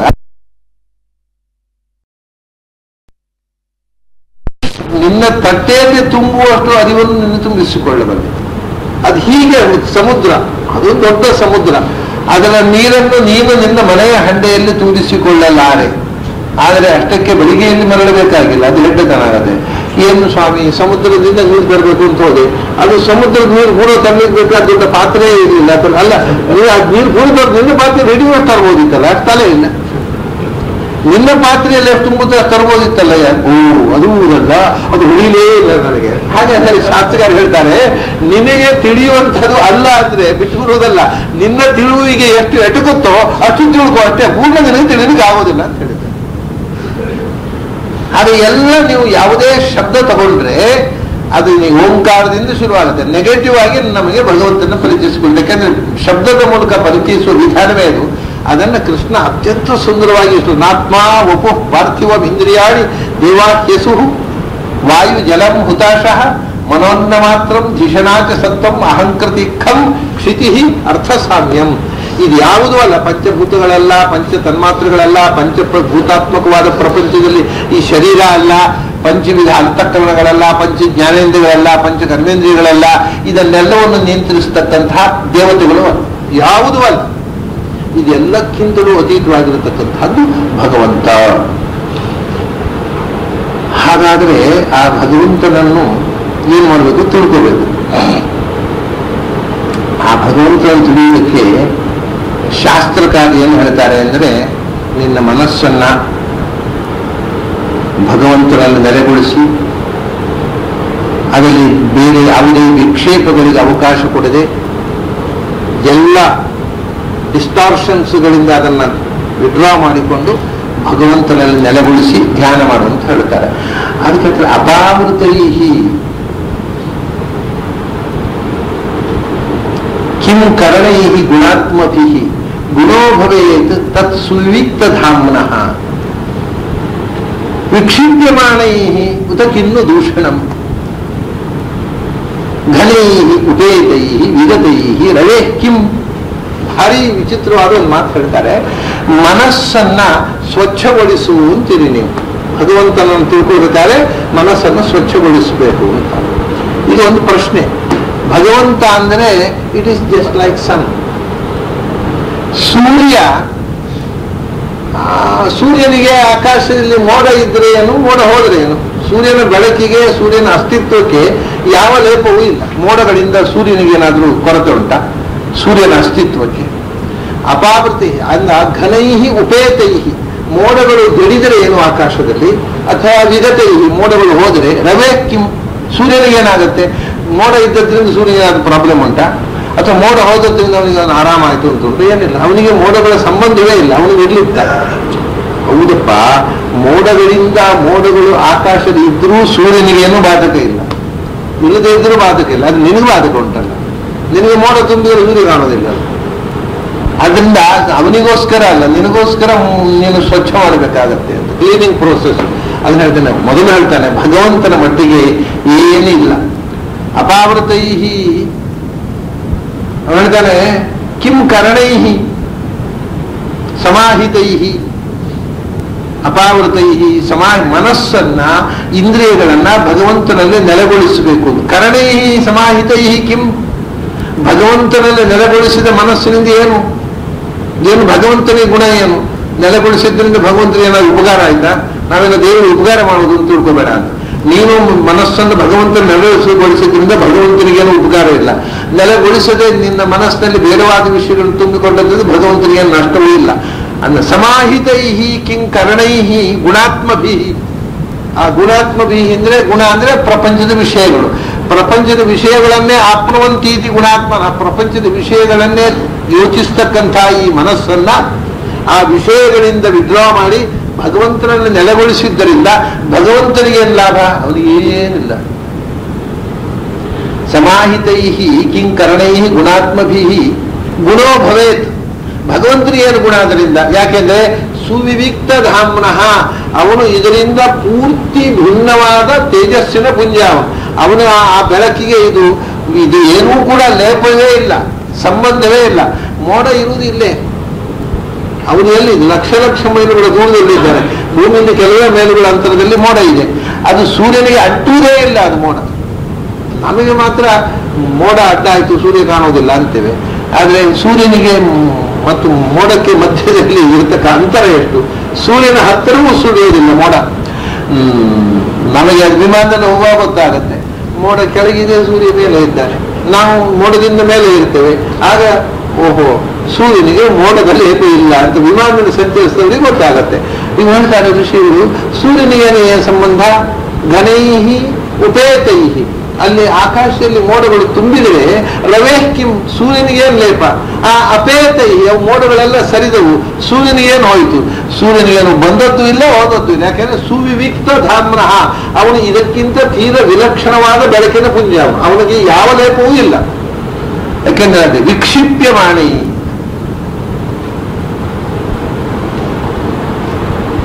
ಉತ ಕಿನ್ನು ದೂಷಣ, ಅವು ಮನಸ್ಸು ಬೇರೆ ಕಡೆ ವಿಕ್ಷಿಪ್ತವಾಗಿ ಅಲ್ಲೆಲ್ಲ ಭಗವಂತರ ಕಡೆಗೆ ಹೋಗದೆ ವಿಷಯಗಳಲ್ಲೇ ಹರಿದಾಡಿದರೆ ಅವನಿಗೇನು ಬಾಧಕ ಇಲ್ಲ. ಅವನನ್ನೇ ನೆನಪಿಸಿದ್ರೆ ಅವನಿಗೆ ಲಾಭವೂ ಇಲ್ಲ. ಭಗವಂತನಿಗೆ ಏನೂ ಅದರಿಂದ ಗುಣದೋಷಗಳಿಲ್ಲ. ಆದರೆ ಆಕಾಶದಲ್ಲಿ ಮೋಡ ತುಂಬಿದ್ರಿಂದ ನಮಗೂ ಪ್ರಾಬ್ಲಮ್ ಉಂಟಲ್ಲ. ಸೂರ್ಯ ಕಾಣೋಲ್ಲ, ಮೋಡ ತುಂಬಿಬಿಟ್ರೆ ಸೂರ್ಯ ಕಾಣೋಲ್ಲ. ಆದರೆ ನಮಗೆ ಸೂರ್ಯ ಕಾಣಬೇಕು ಅಂತಕ್ಕಂಥ ಬಯಕೆ ಯಾವಾಗಲೂ ಇರೋಲ್ಲ. ಯಾಕೆಂದ್ರೆ ಯಾವಾಗಲೂ ಸೂರ್ಯ ಕಂಡ್ರೆ ಅಯ್ಯೋ ಸೆಖೆ, ಒಮ್ಮೆ ಮೋಡ ಬಂದ್ರೆ ಸಾಕು, ಒಮ್ಮೆ ಮಳೆ ಬಂದ್ರೆ ಸಾಕು, ದರಿದ್ರ ಈ ಸೂರ್ಯ ಅಂತೇವೆ, ಶಾಪ ಅಂತೇವೆ ನಾವು. ಸೂರ್ಯನನ್ನ ದಿನ ಸೂರ್ಯನನ್ನೇ ಕಾಣ್ಲಿಕ್ಕೆ ನಾವು ಅಭ್ಯಾಸ ಮಾಡ್ಕೊಂಡು ಬಿಟ್ರೆ ಅವನೇ ಬೇಡ ಆಗ್ತಾನೆ. ಒಮ್ಮೆ ಸೂರ್ಯ ಕಾಣದೆ ಮೋಡ ತುಂಬಿದ್ರೆ ಏನು ಆನಂದ. ಮಳೆ ಸುರಿಲಿಕ್ಕೆ ಶುರುವಾಯಿತು. ಯಾವಾಗಲೂ ಆಗಿ ಮನುಷ್ಯನ ಸ್ವಭಾವ ಏನಂದ್ರೆ ಮಳೆ ಧೋಂತ ಮಳೆ ಬಂತು, ಅಯ್ಯೋ ಈ ದರಿದ್ರ ಮಳೆ ಒಮ್ಮೆ ನಿಂತರೆ ಸಾಕು. ಮಳೆ ನಿಂತಿತು, ಬಿಸಿಲು ಬಂತು, ಅಯ್ಯೋ ಈ ದರಿದ್ರ ಬಿಸಿಲು ಒಮ್ಮೆ ಮಳೆ ಬಂದರೆ ಸಾಕು. ಮಳೆ ಬರಲು ಶುರುವಾಯಿತು, ಅಯ್ಯೋ ಈ ದರಿದ್ರ ಮಳೆ ಒಮ್ಮೆ ನಿಂತರೆ ಹೇಳ್ತಾನೆ. ಯಾವ್ದು ಬರುತ್ತೋ ಅದು ಬೇಡ ಅವರಿಗೆ, ಅಷ್ಟೇ. ಯಾವ್ದು ಬರುತ್ತೆ ಅದು ಬೇಡ. ಅದು ಮನುಷ್ಯ ಸ್ವಭಾವ. ಅದಕ್ಕೆ ಆದ್ರೆ ಭಗವಂತನಿಗೆ ಮಳೆ ಬಂದ್ರು ಒಂದೇ, ಮೋಡ ತುಂಬಿದ್ರು ಒಂದೇ, ಮಳೆ ಬಾರದಿದ್ರು ಒಂದೇ, ಬಿಸಿಲು ಅವನಿಗೆ ಯಾವ ಲೇಪವೂ ಇಲ್ಲ. ಈ ಮೋಡಗಳ ವಾತಾವರಣದ ಬದಲಾವಣೆಗಳಿಂದ ಭಗವಂತನಿಗೆ ಯಾವ ಲೇಪವೂ ಇಲ್ಲ. ಅದು ನಮಗುಂಟಲ್ಲ. ಆದ್ದರಿಂದ ಅವ್ರು ಹೇಳ್ತಾರೆ ಅಂದ ತಥಾಪಿ ಸಂಘ ಪರಿವರ್ಜನೀಯ, ತಥಾಪಿ ಸಂಘ ಪರಿವರ್ಜನೀಯ. ವಿಷಯಗಳ ಸಂಘ ನೀನು ಬಿಡಬೇಕು. ದೇವರಿಗೆ ಸಂಘ ಇಲ್ಲ, ಅವನ ಅಸಂಗೋಷ್ಠಯಂ ಪುರುಷ, ಅವನಿಗೆ ಯಾವುದರ ಸಂಘವೂ ಇಲ್ಲ. ಅದು ನಿನಗುಂಟಲ್ಲಯ್ಯ. ಅದರಿಂದ ನೀನು ಎಚ್ಚರ ವಹಿಸು. ತಥಾಪಿ ಸಂಘ ಪರಿವರ್ಜನೀಯ. ಯಾಕೆ ಗುಣೇಶು ಮಾಯಾ ರಚಿತೇಶು ತಾವತ್, ಅಲ್ಲಿ ತನಕ ಈ ಈ ಅಜ್ಞಾನದಿಂದ ಪ್ರಕೃತಿ ಬಂಧಕ ಪ್ರಕೃತಿಯಿಂದ ರೂಪುಗೊಂಡ ಈ ವಿಷಯಗಳ ಸಂಘ ಎಲ್ಲಿ ತನಕ ತೊಂದರೆ ಕೊಡುತ್ತೋ ಅಲ್ಲಿ ತನಕ ಅದನ್ನ ಎಚ್ಚರದಿಂದ ಅವಾಯ್ಡ್ ಮಾಡಬೇಕಾಗತ್ತೆ. ಯಾಕಂದ್ರೆ ಈ ವಿಷಯಗಳಲ್ಲೇ ನೀನು ಬಿದ್ದುಬಿಟ್ಟೆ ಅಂದ್ರೆ ಆ ಕಡೆಗೆ ಮನಸ್ಸನ್ನು ಹರಿಸಲಿಕ್ಕೆ ಆಗುವುದಿಲ್ಲ. ಮೈಂಡ್ ರಿಫ್ಯೂಸ್ ಮಾಡ್ತದೆ ಭಗವಂತನನ್ನು ಚಿಂತನೆ ಮಾಡಲಿಕ್ಕೆ. ಈ ಪ್ರಾಪಂಚಿಕ ವಿಷಯವನ್ನೇ ಯೋಚನೆ ಮಾಡ್ತಾ ಕೂಡು ಅಂತ ಹೇಳಿ ಶುರು ಮಾಡ್ತದೆ. ಅದಕ್ಕೋಸ್ಕರ ಎಲ್ಲಿಯ ತನಕ ಮದ್ಭಕ್ತಿ ಯೋಗೇನ ದೃಢೇನ ಯಾವತ್ತು, ಎಲ್ಲಿ ತನಕ ಭಗವಂತನಲ್ಲಿ ಗಟ್ಟಿಯಾದ ಭಕ್ತಿ ನೆಲೆ ನಿಂತು ರಜೋ ನಿರಸ್ಯೇತ ತಮಃ ಕಷಾಯಂ, ರಜಸ್ಸು ಮತ್ತು ತಮಸ್ಸು ಅನ್ನುವ ಕೊಳೆ, ಕಷಾಯ ಅಂದ್ರೆ ಕೊಳೆ ಅಂತ, ಆ ಮನಸ್ಸನ್ನ ಕೊಳೆಯಾಗಿ ಕಾಡುವ ರಜಸ್ಸು ಮತ್ತು ತಮಸ್ಸು, ರಜೋಗುಣ ತಮೋಗುಣಗಳು ಎಲ್ಲಿ ತನಕ ಭಕ್ತಿಯಿಂದ ತೊಳಿಬೇಕು ಮನಸ್ಸನ್ನ. ಮನಸ್ಸು ತೊಳಿಲಿಕ್ಕೆ ಇವಾಗ ಮೈ ತೊಳಿಲಿಕ್ಕೆಲ್ಲ ದಿನಕ್ಕೊಂದು ಸೋಪುಗಳು ಅಂಗಡಿಯಲ್ಲಿ ಮಾಡ್ಲಿಕ್ಕೆ ಬರ್ತವೆ. ಅದನ್ನ ಒಂದು ಸೋಪು ತಗೊಂಡ್ರೆ ಅದನ್ನ ಮಾರನೇ ದಿವಸ ಅದಕ್ಕಿಂತ ಒಳ್ಳೆಯ ಸೋಪು ಅಂತ ಟಿವಿಯಲ್ಲಿ ಇನ್ನೊಂದು ಸೋಪನ್ನ ಅಡ್ವರ್ಟೈಸ್ ಮಾಡ್ತಾರೆ. ಸರಿ, ನಾವೊಂದು ಇದ್ದದಲ್ಲಿ ಕಾಸ್ಟ್ಲಿ ಸೋಪ್ ಕೊಡಿ ತಗೊಂಡಿದ್ದೀವಿ, ನಮ್ಮ ಕಡೆಯಲ್ಲಿ ಇದ್ದದಲ್ಲಿ ಕಾಸ್ಟ್ಲಿ ಸೋಪ್ ನಮ್ಮ ಮನೆಯಲ್ಲಿ ಇರೋದು ಅಂತ. ಅದನ್ನ ನೋಡಿ ರಾತ್ರಿ ಟಿವಿ ನೋಡ್ತೇವೆ, ಅದಕ್ಕಿಂತ ಒಂದು ಸೋಪ್, ಯಾಕಂದ್ರೆ ಕ್ವಾಲಿಟಿ ಅದಕ್ಕಿಂತ ಇನ್ಫೀರಿಯರ್, ರೇಟ್ ಅದಕ್ಕಿಂತ ಜಾಸ್ತಿ, ಅದನ್ನು ಕೂಡಲೇ ಅದನ್ನೇ ತಗೊಳ್ಬೇಕು ಅನಿಸಿದೆ. ಅದಕ್ಕಿಂತ ಕಮ್ಮಿ ಕ್ವಾಲಿಟಿ ಇದ್ದನ್ನು ಅದಕ್ಕಿಂತ ಹೆಚ್ಚು ಬೆಲೆಗೆ ಮಾರಿಬಿಟ್ರೆ. ನಾನು ಬಾಂಬೆಯಲ್ಲಿ ಒಂದ್ಸರ್ತಿ ಒಬ್ಬರೊಂದು ಹೋಟೆಲ್ ಸಾಹುಕಾರರು ಅವ್ರ ಹೋಟೆಲ್ ನೋಡ್ಲಿಕ್ಕೆ ಕರ್ಕೊಂಡು ಹೋದ್ರು. ಆವಾಗ ನಿಮ್ಮದು ಹೇಗೆ ರೇಟು? ನಮ್ದು ಪಕ್ಕದ ಹೋಟೆಲ್ನಲ್ಲಿ ಪ್ಲೇಟ್ ಮೀಲಿಗೆ 30 ರೂಪಾಯಿ, ನಮ್ದು ಪ್ಲೇಟ್ ಮೀಲಿಗೆ 40 ರೂಪಾಯಿ. ಹೌದಾ? ಅದೇನು ಕಥೆ? ನಿಮಗೆ ವ್ಯಾಪಾರ ಆಗೋದು ಬೇಡ? ನೀವು ಪಕ್ಕದ ಹೋಟೆಲ್ 30, ನೀವು 40 ರೂಪಾಯಿ ಇಟ್ರೆ 40 ರೂಪಾಯಿ ಇಟ್ಟದ್ದು ನಿಮ್ಮ ಕಥೆ ಗೊತ್ತುಂಟೆ ನಿಮಗೆ, ನಮಗೆ ವ್ಯಾಪಾರ ಜಾಸ್ತಿ ಅಂತಾರೆ. ಅವನ ಡಗ್ಲಿಗದು. ಯಾಕೆಂದ್ರೆ ಈ ಪೇಟೆಯಲ್ಲಿ ಒಂದು ಭ್ರಮೆಯಲ್ಲಿ ಬೆಲೆ ಹೆಚ್ಚು ಕೊಟ್ಟು ತಿಂದಿರೋ ದೊಡ್ಡ ಸಂಗತಿ, ದೊಡ್ಡಸ್ತಿಗೆ ಅದು. ಅದ್ನ 30 ರೂಪಾಯಿಗೆ ಯಾರು ಹೋಗುದಿಲ್ಲ, ಎಲ್ಲ 40 ರೂಪಾಯಿ ಕೊಟ್ಟು ಇಲ್ಲಿ ಪ್ಲೇಟ್ ಮೀರಿ ಬರ್ತಾರೆ. ನನಗೆ ವ್ಯಾಪಾರ ಅವ್ರು 30 ರೂಪಾಯಿ ಅವ್ರಿಗೆ ಅಷ್ಟು ವ್ಯಾಪಾರ. ಇದು it's A fact, it is fact. ಇದು ಮುಂಬೈಯಲ್ಲಿ ನಡೆಯುವ ಸಂಗತಿ. ಇನ್ನು ವಾಸ್ತವಿಕವಾಗಿ ಅವರು ಹೇಳಿದ್ದು ಇದು ಇವತ್ತು ಪೇಟೆಯ ಟೆಕ್ನಿಕ್ ಉಂಟು. ಆದ್ರಿಂದ ನೀವು ಇನ್ಫೀರಿಯರ್ ಕ್ವಾಲಿಟಿಯ ಮಾಲು ತಂದಿಡಿ, ಬೆಲೆ ಏರಿಸಿ ಕೂಡಲೇ ಮಾರಿ ಹೋಗುತ್ತೆ. ಕಮ್ಮಿ ಬೆಲೆಗೆ ಒಳ್ಳೆಯ ಕ್ವಾಲಿಟಿಯ ಮಾಲು ತಂದಿಡಿ, ಯಾರು ತಗೊಳ್ಳೋಲ್ಲ. ಅಂದ್ರೆ ಅಷ್ಟು ಪ್ರತಿತನ ಬೆಳೆದು ಬಿಟ್ಟಿದೆ ನಮ್ಮಲ್ಲಿ. ಬೆಲೆ ಜಾಸ್ತಿ ಮಾಡಿದ ಕೂಡಲೇ ಕೆಲವು ಹೇಳೋದುಂಟು, ಹೆಚ್ಚು ಬೆಲೆಯದ್ದು ಕೊಡಿ ಅಂತ. ಹೆಚ್ಚು ಬೆಲೆ ಇರ್ತಾರೆ, ಹೆಚ್ಚು ಬೆಲೆ ಹೇಳಿಬಿಟ್ರೆ ಖುಷಿಯನ್ನು ಕೊಡುತ್ತಾರೆ ಅವರು. ಅದಕ್ಕೆ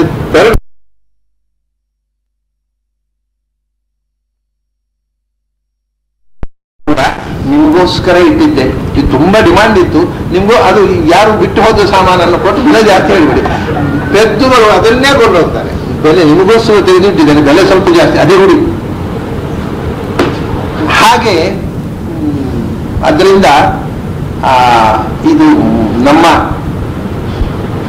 ಮನಸ್ಸನ್ನು ತೊಳಿಲಿಕ್ಕೆ, ಅಂದ್ರೆ ಅದಕ್ಕಿಂತ ಬೆಲೆ ಬಾಳುವ ಒಂದು ಸೋಪು ಬರುತ್ತೆ. ಮನಸ್ಸು ತೊಳಿಲಿಕ್ಕೆ ಯಾವ ಟಿವಿಯಲ್ಲಿ ಸೋಪು ಅಡ್ವರ್ಟೈಸ್ ಮಾಡಿದ್ದಾರೆ, ಅದು ಕೃಷ್ಣ ಹೇಳಿದ್ದಾನೆ. ಮನಸ್ಸು ತೊಳಿಲಿಕ್ಕೆ ಇರತಕ್ಕಂಥ ಸೋಪು ಅಂತಂದ್ರೆ ಇದೆ. ನಮ್ಮ ಮನಸ್ಸನ್ನು ಕೊಲೆ ಮಾಡತಕ್ಕಂಥವು ರಜೋಗುಣ ತಮೋಗುಣಗಳು, ಆವೇಶಗಳು, ಟೆನ್ಷನ್ಸ್, ಇವೆಲ್ಲ ಇವತ್ತು ಅನಾರೋಗ್ಯಕ್ಕೆ ಕಾರಣವಾಗಿವೆ. ಟೆನ್ಷನ್ಸು, ಆಮೇಲೆ ಫಾಲ್ಸ್ ಮೋಷನ್ಸು, ಈಗೋ, ಇವೆಲ್ಲ ಮನುಷ್ಯನ ಮನಸ್ಸನ್ನು ಹಾಳು. ಈಗೋದಿಂದ ಮಿಸ್ಅಂಡರ್ಸ್ಟ್ಯಾಂಡಿಂಗು, ಇನ್ನೊಬ್ಬರ ಬಗ್ಗೆ ಅಸಮಾಧಾನ, ಜಗಳ, ಕೋಪ, ತಾಪ ಎಲ್ಲ ಬೆಳೆಯುತ್ತೆ. ಅದರ ಜೊತೆ ಟೆನ್ಷನ್ ಬೆಳೀತಿದೆ. ಟೆನ್ಷನ್ನಿಂದ ಅವನು BP ಜಾಸ್ತಿ ಆಗ್ಬೋದು, ಡಯಾಬಿಟಿಕ್ ಆಗ್ಬೋದು, ಎಲ್ಲ ಒಂದಕ್ಕೊಂದು ಬೆಳ್ಕೊಂಡು ಹೋಗುತ್ತೆ. ಅದನ್ನು ಸ್ವಚ್ಛ ಮಾಡಿದರೆ ನೀವು ಏನು ಮೆಡಿಸಿನ್ ತಗೊಳ್ಳೋದು ಬೇಡ. BPಗೆ, ಡಯಾಬಿಟಿಕ್ಸ್ಗೆ ಮೆಡಿಸಿನ್ ತಗೊಳ್ಳೋದು ಬೇಡ. ಮನಸ್ಸನ್ನು ಸ್ವಚ್ಛವಾಗಿ ಇಟ್ಟುಕೊಂಡ್ರೆ, B always tension less, will be free of all diseases. ಯಾವ ರೋಗವೂ ಬರೋಲ್ಲ. ರೋಗಗಳು ಬರಲಿಕ್ಕೆ ಮೂಲ ಕಾರಣ ನಾವೇ, ನಮ್ಮ ಮನಸ್ಸೇ, ನಮ್ಮ ಗೊಂದಲಗಳೇ. ಹಾಗಾಗಿ ಅವ್ರು ಹೇಳ್ತಾನೆ ಕೃಷ್ಣ, ಮನಸ್ಸನ್ನು ಸ್ವಚ್ಛವಾಗಿ ರಜಸ್ಸು ತಮಸ್ಸುಗಳ ಕೊಳೆಯಿಂದ ತೊಳೆದು ಮನಸ್ಸನ್ನು ಸ್ವಚ್ಛವಾಗಿ ಇಟ್ಟ ಮೇಲೆ ಏನು ಪ್ರಾಬ್ಲಮ್ ಇಲ್ಲ. ಅದನ್ನು ಸ್ವಚ್ಛವಾಗಿ ಇಟ್ಟ ಮೇಲೆ ನೀವು ಮತ್ತೆ ಯಾವ ಸಂಘ ಮಾಡಿದ್ರೂ ತೊಂದರೆ ಇಲ್ಲ. ಅಲ್ಲಿ ತನಕ ಸಂಘ ಪರಿವರ್ಜನೀಯ, ಭಗವಂತನಿಗೆ ಯಾವ ಸಂಘವೂ ಇಲ್ಲ, ಅದನ್ನೇನು ಪ್ರಾಬ್ಲಮ್ ಉಂಟು. ಆದ್ದರಿಂದ ಅದನ್ನು ಬಿಡಬೇಕು. ಹೌದು, ಮನಸ್ಸನ್ನು ತೊಳೆದು ಮನಸ್ಸು ಕ್ಲೀನ್ ಆದ್ಮೇಲೆ ಮತ್ತೆ ಅಂಟಿಕೊಳ್ಳುವುದಿಲ್ಲ, ಏನು ತೊಂದರೆ. ಮನಸ್ಸು ಕ್ಲೀನ್ ಆಗ್ಲಿಕ್ಕೆ ಏನು ಪ್ರೋಸೆಸ್, ಯಾವ ಸೋಪು? ಮದ್ಭಕ್ತಿ ಯೋಗೇನ ದೃಢೇನ ಯಾವತ್ ರಜೋ ನಿರಸ್ಯೇತ ತಮಃ ಕಷಾಯಂ. ರಜಸ್ಸು ತಮಸ್ಸು ಅನ್ನುವಂತಹ ಕೊಳೆಯನ್ನು ತೊಳೆಯಬೇಕಾಗಿದ್ದರೆ ಅದಕ್ಕೆ ಒಂದೇ ಸೋಪ್ ಇರುವುದು, ಅಂದ್ರೆ ಭಗವಂತನನ್ನ ಪ್ರೀತಿಸು, ಅನನ್ಯವಾಗಿ ಭಗವಂತನನ್ನ ಪ್ರೀತಿಸು, ಮನಸ್ಸಿನಲ್ಲಿ ಭಗವಂತನ ಭಕ್ತಿಯನ್ನು ತುಂಬು. ಅಂದ್ರೆ ಮನಸ್ಸು ಸ್ವಚ್ಛವಾಗ್ತಾ ಹೋಗುತ್ತೆ. ಸ್ವಚ್ಛವಾಗ್ತಾ ಹೋದ್ರೆ ಮತ್ತೆ ಹೊರಗಿನ ಯಾವ ಸಂಗತಿಗಳು ಅಂಟಿಕೊಳ್ಳುವುದಿಲ್ಲ. ಯಾವುದು ಅಂಟಿಕೊಳ್ಳದೇ ಇದ್ರೆ ರೋಗವೂ ಅಂಟಿಕೊಳ್ಳುವುದಿಲ್ಲ. ಬೇರೆ ಸಂಗತಿಗಳು ಅಂಟಿಕೊಂಡಾಗಷ್ಟೇ ರೋಗಗಳು ಅಂಟಿಕೊಳ್ಳುವುದು. ಸೊ ಯಾವುದೇ ರೋಗಗಳಿಗೆ ಮೂಲಭೂತವಾಗಿ ಇವತ್ತು ಮನಸ್ಸು ರಿಜೆಕ್ಟ್ ಮಾಡಿದರೆ ಮದ್ದೇ ಇಲ್ಲ. ಈಗ ಒಬ್ಬ ಮನುಷ್ಯನಿಗೆ ಒಂದು ಕಾಯಿಲೆ ಬಂತು. ಕಾಯಿಲೆ ಬಂದಾಗ ಡಾಕ್ಟರ್ ಹತ್ರ ಹೋಗ್ತಾನೆ. ಆ ಡಾಕ್ಟ್ರು ಟೆಸ್ಟ್ ಮಾಡ್ತಾರೆ. ಟೆಸ್ಟ್ ಮಾಡಿ ಮೆಡಿಸಿನ್ ಬರ್ಕೊಡ್ತಾರೆ.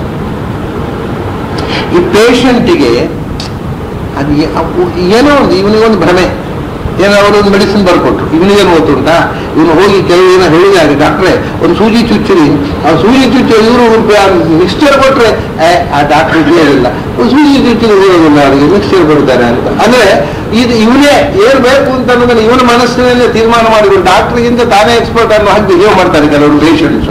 ಅವ್ರು ಸೀದಾ ಅವ್ರು ಡಾಕ್ಟರ್ ಒಂದು ಸೂಜಿ ಚುಚ್ಚಿ ಅಂತ. ಈ ತಮಿಳುನಾಡಿನಲ್ಲಿ ಸುರುಂಡೈ ಅಂತ ಒಂದು ಊರಿದೆ, ಅಲ್ಲಿ ಒಬ್ರು, ಅಲ್ಲಿ ಡಾಕ್ಟರ್ ಸಣ್ಣ ಊರದು, ಎಲ್ಲ ಕೂಲಿ ನಾಲಿ ಮಾಡೋ ಜನ, ಒಂದು 2,000 ಜನಸಂಖ್ಯೆ ಇರತಕ್ಕ ಒಂದು ಊರು ಸುರುಂಡೈ, ಮಧುರೈ ಹತ್ರ, ಮಧುರೆಗೆ ಬಹಳ ಹತ್ತಿರದ ಊರು. ಅಲ್ಲಿ ತುಂಬಾ ಜನ ವೈದ್ಯಕೀಯ ಡಾಕ್ಟರ್ಗಳು ಹೋಗಿ ಶಾಪ್ ಮಾಡಿದರು. ಎಲ್ಲರೂ 6 ತಿಂಗಳೊಳಗೆ ದಿವಾಳಿ ಅಂತ ಬಂತು. ಯಾಕೆಂದ್ರೆ ಅಲ್ಲಿ ಏನು ಅಂದ್ರೆ ಅವ್ರ ಪಾಪ ಇವರು ಬಡವರು ಬಂದಾಗ ಮಿಕ್ಸರು ಪಿಲ್ಸು ಎಲ್ಲ ಕೊಡ್ತಿದ್ರು. ಈ ಅಲ್ಲಿ ಜನರಿಗೆ ಒಂದು ಭ್ರಮೆ ಏನು ಅಂದ್ರೆ ಈ ಸೂಜಿ ಚುಚ್ಚಬೇಕು ಅಂತ. ಡಾಕ್ಟರ್ ಸೂಜಿ ಚುಚ್ಚುವುದಿಲ್ಲ ಅಂದ್ರೆ ಒಂದು ಸರ್ತಿ ಆ ಡಾಕ್ಟರ್ ತಿಳಿಸ್ಕೊಟ್ರೆ ಮತ್ತೆ ಅಲ್ಲಿ ಹೋಗೋ ಕ್ರಮ ಇಲ್ಲ. ಹಾಗಾಗಿ ಅಲ್ಲಿ ಕೆಲವು ವರ್ಷದಿಂದ ಯಾವ ಡಾಕ್ಟರು ಕೂಡ ಅಲ್ಲಿ ಸಕ್ಸೀಡ್ ಆಗಲಿಲ್ಲ. ಅಲ್ಲಿ ಒಬ್ರು ನನ್ನ ಗುರುತಿದವರು ಒಬ್ರು ಹೋದ್ರಲ್ಲಿ, ಅವರು ಶಾಪ್ ಇಟ್ರು ಬೆಳೆದ್ರು ದುಡ್ಡು ಮಾಡಿದರು. ಅಲ್ಲಿ ಮಧುರೆಗಿಂತ ದೊಡ್ಡ ಹಾಸ್ಪಿಟಲ್ ಮಾಡಿದ್ರು. ಮಧುರೆ ಪೇಷಂಟ್ಸ್ ಅಲ್ಲಿ ಬರ್ತಾರೆ. ಈಗ ನಾನು ಕೇಳಿದೆ, ಎಂಥದ್ದು ಕತೆ ಇದು? ಎಲ್ಲ ಇಷ್ಟವರೆಗೆ ಬಂದವರೆಲ್ಲ ದಿವಾಳಿ ಹೋದರು, ನೀವು ಹೇಗೆ ದುಡ್ಡು ಮಾಡಿದ್ದೀರಿ? ನನಗೆ ಪೇಷಂಟ್ಸ್ ಸೈಕಾಲಜಿ ಮುಖ್ಯ. ಅವರಿಗೆ ಬಂದಾಗ ನಿಜವಾಗಿ ಬೆಳಗ್ಗೆ ಬರ್ತವೆ ಜ್ವರಕ್ಕೆ ಮಿಕ್ಸ್ಚರ್ ಕೊಟ್ಟರೆ ಸಾಕು, ಯಾವುದು ಒಂದೆಲ್ಲ ಮಾತ್ರೆ ಕೊಟ್ಟರೆ ಸಾಕು, ಜ್ವರ ಬಿಡ್ತದೆ. ಆದರೆ ನಾನು ಮಾತ್ರೆ ಕೊಟ್ಟರೆ ಅದು ಈ ಡಾಕ್ಟರ್ ಉಪಯೋಗ ಇಲ್ಲ ಅಂತ ಹೋಗ್ತಾರೆ. ಬಿಡುವಾಗಲೇ ಡಾಕ್ಟ್ರೆ ತನ್ನವಾಗತ್ತೆ, ಒಂದು ಸೂಜಿ ಚುಚ್ಚಿ ಅಂತ ಬರ್ತಾರೆ. ನಾನು ಕಡೆಗೆ ಏನು ಮಾಡೋದು, ಡಿಸ್ಟಿಲ್ ವಾಟರ್ ತುಂಬಿ ಸೂಜಿ ಚುಚ್ಚೋದು, ಡಿಸ್ಟಿಲ್ ವಾಟರ್ ತುಂಬಿ ಸೂಜಿ ಚುಚ್ಚೋದು. ಅದು ನನಗೆ ಬಿಲ್ಲು 25 ರೂಪಾಯಿ. ಅಲ್ಲಿ ಮೆಡಿಸಿನ್ ಇಲ್ಲ, ಡಿಸ್ಟಿಲ್ ವಾಟರ್. ಆದರೆ ಅವನಿಗೆ ಸಮಾಧಾನ, ಸೂಜಿ ಚುಚ್ಚಿ ಬೇಗ ಗುಣ ಆಗ್ತಿತ್ತು, ನನಗೆ ದುಡ್ಡು, ಅವನಿಗೆ ಕಾಯಿಲೆ ಗುಣ ಆಯಿತು. ಹಾಗಾಗಿ ನಾನು ದೊಡ್ಡ ಹಾಸ್ಪಿಟಲ್ ಕಟ್ಟಿದೆ ಅಂತ. This is the thing, this is real. ಇವತ್ತು ಜನಗಳು ಅದರಿಂದ ಸೂಜಿ ಚುಚ್ಚದೇ ಇದ್ದದ್ರಿಂದ ಆ ಡಾಕ್ಟರ್ ಉಪಯೋಗ ಇಲ್ಲ ಅಂತ ನಿಮಗೊಂದು ಮನಸ್ಸಲ್ಲಿ ಬಂದು ಕೂತ್ರೆ ಅವ್ರು ಕೊಟ್ಟ ಮತ್ತೆ ಕೆಲಸ ಮಾಡೋದು. ಇದೊಂದು ಪ್ರಾಬ್ಲಮ್. ಅಂದ್ರೆ ಮನಸ್ಸು ರಿಫ್ಯೂಸ್ ಮಾಡ್ತದೆ. ಮನಸ್ಸು ಮೆಡಿಸಿನ್ ರಿಫ್ಯೂಸ್ ಮಾಡಿದ್ರೆ ಬಾಡಿಯಲ್ಲಿ ರಿಯಾಕ್ಟ್ ಆಗೋದಿಲ್ಲ. ಅದೇ ನೀವು ಡಿಸ್ಟಿಲ್ ವಾಟರ್ ಕೊಡಿ, ಆಹಾ ಒಳ್ಳೆ ಡಾಕ್ಟ್ರು ಏನು ಮದ್ದು ಕೊಡ್ತಾರೆ ಗೊತ್ತಾ ಅಂತ ನಿಮ್ಮ ಮನಸ್ಸಿನಲ್ಲಿ ಅದನ್ನ ಅವ್ರ ಬಗ್ಗೆ ನಿಮಗೆ ಆಕ್ಸೆಪ್ಟೆನ್ಸ್, ಮನಸ್ಸು ಆಕ್ಸೆಪ್ಟ್ ಮಾಡಿದರೆ ಈಗ ಗುಣ ಆಗ್ಬಿಡುತ್ತದೆ. ಡಾಕ್ಟರ್ ಮೆಸ್ಮರ್ ಮಾಡಿದ ಕಥೆನೂ ಅದೇ. ಡಾಕ್ಟರ್ ಮೆಸ್ಮರು ಅವ್ರು ಏನ್ ಮಾಡಿದ್ರು ಅಂದ್ರೆ ಅವ್ರ ಕಡೆಗೆ ಒಂದು ಘೋಷಣೆ ಮಾಡಿದ್ರು, there is only one disease and there is only one medicine. ಎರಡು ಕಾಯಿಲೆ, ಒಂದೇ ಕಾಯಿಲೆ ಇರೋದು ಯಾವುದಂದ್ರೆ ಡೆಫಿಷಿಯನ್ಸಿ ಆಫ್ ನಮ್ಮ ಆಂಟಿಬಾಡಿ, ರೋಗ ನಿರೋಧಕ ಶಕ್ತಿ ಕಮ್ಮಿ ಆದರೆ ರೋಗ ಬರೋದಷ್ಟೇ. ಅದರಿಂದ ಎಲ್ಲ ರೋಗಗಳಿಗೆ ಮೂಲ ಒಂದೇ, ಡೆಫಿಷಿಯನ್ಸಿ. ಆಮೇಲೆ there is only one medicine, proper supply of proper electromagnetic ಪ್ರಾಣಶಕ್ತಿಯನ್ನು ಸಪ್ಲೈ ಮಾಡೋದು. ಅದನ್ನೇ ಹಿಂದಿನವರು ಟಚಿಂಗ್ ಮಾಡಿ, ಪ್ರಾಣಶಕ್ತಿ ಕಮ್ಮಿ ಆದಾಗ ಕಾಯಿಲೆ ಬರ್ತದೆ, ಪ್ರಾಣಶಕ್ತಿ ಸಪ್ಲೈ ಮಾಡಿದ್ರೆ ಗುಣ ಆಗುತ್ತೆ. ಒಂದೇ ಮೆಡಿಸಿನ್ ಪ್ರಾಣಶಕ್ತಿ ಸಪ್ಲೈ ಮಾಡೋದು, ಒಂದೇ ಕಾಯಿಲೆ ಪ್ರಾಣಶಕ್ತಿಯ ಕೊರತೆ ಬರುತ್ತೆ. ಎರಡು ಕಾಯಿಲೆ ಇಲ್ಲ ಜಗತ್ತಿನಲ್ಲಿ ಅಂತ ಆತ ಡಿಕ್ಲೇರ್ ಮಾಡಿದ.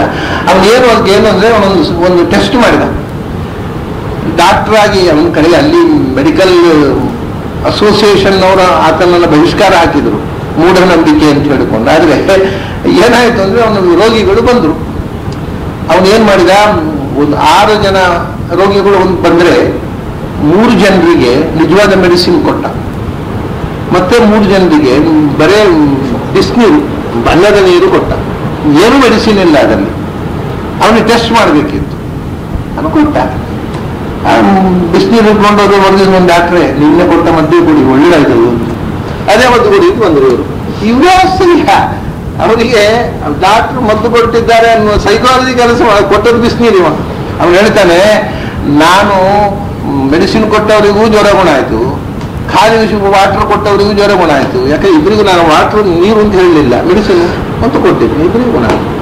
Then I came to this, ನಾನು ಕನ್ಕ್ಲೂಡ್, ಅವರು ತೀರ್ಮಾನಕ್ಕೆ ಬಂದೆ ನಾನು ಏನು ಅಂದ್ರೆ ಜಗತ್ತಲ್ಲಿ ಒಂದೇ ಕಾಯಿಲೆ ಇರುವುದು, ಪ್ರಾಣಶಕ್ತಿಯ ಕೊರತೆ. ಒಂದೇ ಮೆಡಿಸಿನ್ ಇರೋದು, ಪ್ರಾಪರ್ ಸಪ್ಲೈ ಆಫ್ ಪ್ರಾಣಶಕ್ತಿ. ಅದನ್ನ ಹಿಂದಿನವರು IMA ಹಸ್ತವನ್ನು ಪ್ರಾಣಶಕ್ತಿಯನ್ನು ಸಪ್ಲೈ ಮಾಡ್ತಿದ್ರು ಟಚ್ ಹೀರ್ನಿಂದ. ಅದಕ್ಕಿಂತ ಭಿನ್ನವಾದ ಮೆಡಿಸಿನೇ ಇಲ್ಲ. ನೀವು ಮೆಡಿಸಿನ್ ಕೊಟ್ಟಾಗ ಕೂಡ ಅವನು ಹೇಳ್ತಾನೆ, ಡಾಕ್ಟರ್ ಕೈಯಲ್ಲಿ ಇರತಕ್ಕಂತಹ ಪ್ರಾಣಶಕ್ತಿಯನ್ನ ಸಪ್ಲೈ ಮಾಡಿದರೆ ಮಾತ್ರ ಮದ್ದು ಕೆಲಸ ಮಾಡುತ್ತೆ, ಇದ್ರೆ ಆಗೋಲ್ಲ. ಹಾಗೆ ಆ ಥರ ಮನಸ್ಸು ಅನ್ನುವಂತಹದ್ದು ಎಲ್ಲಕ್ಕೂ ಕೂಡ ಬಹಳ ಪ್ರಧಾನವಾಗಿರ್ತಕ್ಕಂಥ ಒಂದು ನಿರ್ಣಾಯಕ ಸಂಗತಿ. ಮನಸ್ಸು ರಿಫ್ಯೂಸ್ ಮಾಡಿದರೆ ಯಾವ ಕೆಲಸವೂ ಆಗುವುದಿಲ್ಲ. ಅಂದ ಕೃಷ್ಣ ಹೇಳ್ತಾನೆ, ಮನಸ್ಸು ಭಗವಂತನಲ್ಲಿ ನೆಲೆಗೊಂಡು, ಯಾಕೆಂದ್ರೆ ಅವನು ಪವಿತ್ರಾಣಾಂ ಪವಿತ್ರಂ ಯೋ ಮಂಗಲಾನಾಂಚ ಮಂಗಲಂ, ಪರಮ ಪವಿತ್ರವಾದ ವಸ್ತು. ಆ ವಸ್ತುವಿನ ಸ್ಪರ್ಶ ಕಾಂಟ್ಯಾಕ್ಟಿನಿಂದ ಮಾತ್ರವೇ ಮನಸ್ಸು ಪವಿತ್ರ ಆಗತ್ತೆ. ಈ ಪ್ರಪಂಚದ ಕಡೆಗೆ ಮನಸ್ಸು ಹರಿಸಿದ್ರೆ ಪ್ರಪಂಚ ನಮ್ಗೆ ಗೊತ್ತಿದೆ, basically the entire world is impure. ಅದನ್ನ ಮನಸ್ಸಿಗೆ ಅಂಟಿಸಿಕೊಂಡ್ರೆ ಮನಸ್ಸು ಪ್ಯೂರ್ ಆಗೋದು. ಹಾಗೆ ಅದನ್ನ ಮನಸ್ಸಿನ ಪ್ಯೂರಿಫಿಕೇಟರಿ ಪ್ರೋಸೆಸ್ ಇರುವುದು ಎಲ್ಲಿದ್ರೆ ಅದನ್ನ ಪ್ಯೂರೆಸ್ಟ್ ಆದ ಥಿಂಕಿನ ಕಡೆ, ವಸ್ತುವಿನ ಕಡೆ ಕಳಿಸು. ಭಗವಂತನ ಕಡೆಗೆ ಮನಸ್ಸನ್ನು ಕಳಿಸು, ಭಗವಂತನನ್ನು ಅನನ್ಯವಾಗಿ ಪ್ರೀತಿಸು. ಮನಸ್ಸಿಗೆ ಒಂದು ಸಂಗತಿ ಇದು, ಸೈಕಾಲಜಿ ಇದು ಕೂಡ ಬಹಳ ವೇದಾಂತ ಅಂತಂದ್ರೆ ದೊಡ್ಡ ಸೈಕಾಲಜಿ. ಮನಸ್ಸಿಗೆ ಇದು ಎಲ್ಲರಿಗೂ ಗೊತ್ತಿರುವ ಸಂಗತಿ, ಮನಸ್ಸಿಗೆ ಪ್ರೀತಿ ಬೇಕು. ಮನಸ್ಸು ಪ್ರೀತಿಗೋಸ್ಕರ ಹಾತೊರೆಯುತ್ತೆ. ಅದಕ್ಕೆ ಯಾರ್ಯಾರನ್ನೋ ಪ್ರೀತಿಸ್ತೇವೆ ನಾವು, ಫ್ರೆಂಡ್ಸ್ ಅಂತ, ಗಂಡ ಹೆಂಡತಿಯನ್ನು ಪ್ರೀತಿಸೋದು, ಹೆಂಡತಿ ಗಂಡ ಪ್ರೀತಿಸೋದು, ತಂದೆ ಮಕ್ಕಳನ್ನು ಪ್ರೀತಿಸೋದು, ಆಮೇಲೆ ಯಾರೋ ಫ್ರೆಂಡ್ಸ್ ಅನ್ನ ಎರಮನೆಯವ್ರನ್ನ ಪ್ರೀತಿಸೋದು. ಬಟ್ ಈ ಮನಸ್ಸಿಗೆ ಪ್ರೀತಿ ಬೇಕು. ಪ್ರೀತಿ ಇಲ್ಲದೆ ಮನಸ್ಸು ಇರೋದು. ಹೇಟ್ಮೆಂಟ್ನಿಂದ ಮನಸ್ಸು ಸರ್ವೈವ್ ಆಗೋ ಸಾಧ್ಯ. ಪ್ರೀತಿಸ್ಬೇಕು. ಅವರಪ್ಪ ಎಲ್ಲ ಟೆಂಪರರಿ. ಈ ಟೆಂಪರರಿ ಪ್ರೀತಿಯಿಂದ ಉಪಯೋಗಿಲ್ಲ, ಪರ್ಮನೆಂಟ್ ಪ್ರೀತಿ ಆಗಬೇಕು. ಯಾವತ್ತೂ ಇರತಕ್ಕ ಶಾಶ್ವತ ಸತ್ಯವನ್ನ ಪ್ರೀತಿಸು. ಅಂದ್ರೆ ಅದು ಶಾಶ್ವತ, ಈ ಜನ್ಮಕ್ಕೆ ಅಲ್ಲ, ಜನ್ಮಕ್ಕೂ.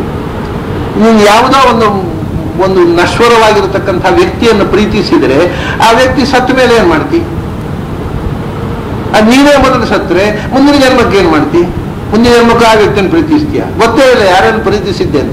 ಅದರಿಂದ ಪ್ರೀತಿಸುವುದು ಶಾಶ್ವತವಾದ ಪ್ರೀತಿಯನ್ನ ಮಾತ್ರ ಮನಸ್ಸು ನೀನು ಮಾಡಿದ್ರೆ ಆ ಮನಸ್ಸು ಸ್ವಚ್ಛವಾಗಿರುತ್ತದೆ. ಇಲ್ಲದಿದ್ರೆ ಅದು ಗೊಂದಲ. ಪ್ರೀತಿ ಮಾಡಿ ನಾವು ನಮ್ಮನ್ನ ಬೇಕು ಅಂತ ದುಃಖದ ಸಮಸ್ಯೆಗೆ ತಳ್ಳಿದ ಹಾಗಾಗತ್ತೆ. ಶಾಶ್ವತವಾದ ವಸ್ತುವನ್ನು ಪ್ರೀತಿಸು, ಅದೇ ಭಗವಂತನ ಪ್ರೀತಿ. ಮದ್ಭಕ್ತಿ ಯೋಗೇನ ದೃಢೇನ, ಅದು ಒಂದೇ ದೃಢ, ಉಳಿದದ್ದು ಟೆಂಪರರಿ. ನಾವು ಪ್ರೀತಿಸಿದ ವ್ಯಕ್ತಿ ನಮ್ಮ ಕೈ ಕೊಟ್ಟಾಗ ಹೋಗ್ಬೋದು, ನಾನು ಒಳ್ಳೆ ಜನ ಅಂತ ಸ್ನೇಹ ಮಾಡಿದರೆ ಅವರೇ ಟೊಪ್ಪೆ ಹಾಕ್ಬಿಟ್ರು ಅಂತ ಹೇಳ್ಬೋದು. ಅಥವಾ ಅನನ್ಯವಾಗಿ ಪ್ರೀತಿಸಿದ್ರೆ ಎಷ್ಟು ದಿವಸ, ಸಾಯೋ ತನಕ ಬಹಳ ಅಂದ್ರೆ. ಹಾಗಾಗಿ ದೃಢವಾದ ಪ್ರೀತಿ ಅನ್ನೋದು ಇರುವುದು ಎಲ್ಲಿ ಅಂದರೆ ಭಗವಂತನನ್ನು ನೀನು ಪ್ರೀತಿಸಿದಾಗ ಮಾತ್ರ ದಟ್ ಈಸ್ ಪರ್ಮನೆಂಟ್ ಲವ್.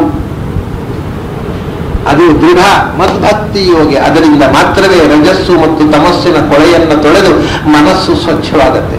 ಮನಸ್ಸು ಸ್ವಚ್ಛವಾದ ಮೇಲೆ ಏನಾಗುತ್ತೆ ಅಂದರೆ ಹೇಳ್ತಾರೆ, ಒಂದು ಅದ್ಭುತವಾದಂತಹ ಸಂಗತಿಯನ್ನ ಕೃಷ್ಣ ಹೇಳ್ತಾನೆ. ಆವಾಗ ಏನಾಗತ್ತೆ, ಭಗವಂತನ ನಿನ್ನ ಮನಸ್ಸನ್ನು ತುಂಬಿಬಿಟ್ರೆ ತಿಷ್ಠಂತಂ ಆಸೀನಂ ಉತೌ ವ್ರಜಂತಂ ಶಯಾನಂ ಉದ್ಯಂತಂ ಅದಂತಮನ್ನಂ.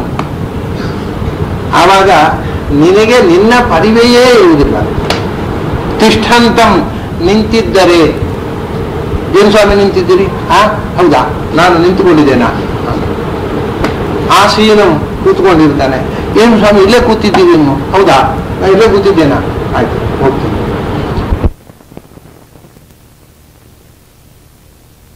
ಗೊತ್ತೇ ಇಲ್ಲ ನಿದ್ರೆ. ಹಾಗೆ ವ್ರಜಂತಂ, ಆ ಥರ ದೇಹ ಆಟೋಮ್ಯಾಟಿಕ್ ಆಗಿ ಕೆಲಸ ಮಾಡ್ತಾ ಇರ್ತದೆ. ಮನಸ್ಸೋದ್ರ ಜೊತೆಗೆ ಯೋಚಿಸಬೇಕಾಗಿದೆ. ಏನು ಅದೇ ಅಥವಾ ವ್ರಜಂತಂ, ವಾಕಿಂಗ್ ಹೋಗ್ತಾ ಇದ್ದಾನೆ, ಶಯಾನ ಇಲ್ಲ ಮಲಗಿದ್ದಾನೆ, ಉದ್ಯೋಗ ಏನೋ ಚಟುವಟಿಕೆ ಉದ್ಯೋಗದಲ್ಲಿ ತೊಡಗಿದ್ದಾನೆ, ಆಫೀಸ್ ವರ್ಕ್ ಮಾಡ್ತಾ ಇದ್ದಾನೆ. ಆಫೀಸ್ ವರ್ಕ್ ಎಲ್ಲ ಮಾಡ್ತಾನೆ, ಎಲ್ಲ ಮಾಡ್ತಾನೆ. ಆದರೆ ಅವರಿಗೆ ತನ್ನ ದೇಹದ ಎಚ್ಚರವೇ ಇರೋದು, ದೇಹಾಭಿಮಾನವೇ ಇರೋದು. ಉದ್ಯಂತಂ ಅದಂತಮನ್ನಂ, ಎಲ್ಲರೂ ಬಡಿಸ್ತಾರೆ, ಊಟ ಮಾಡ್ತಾರೆ.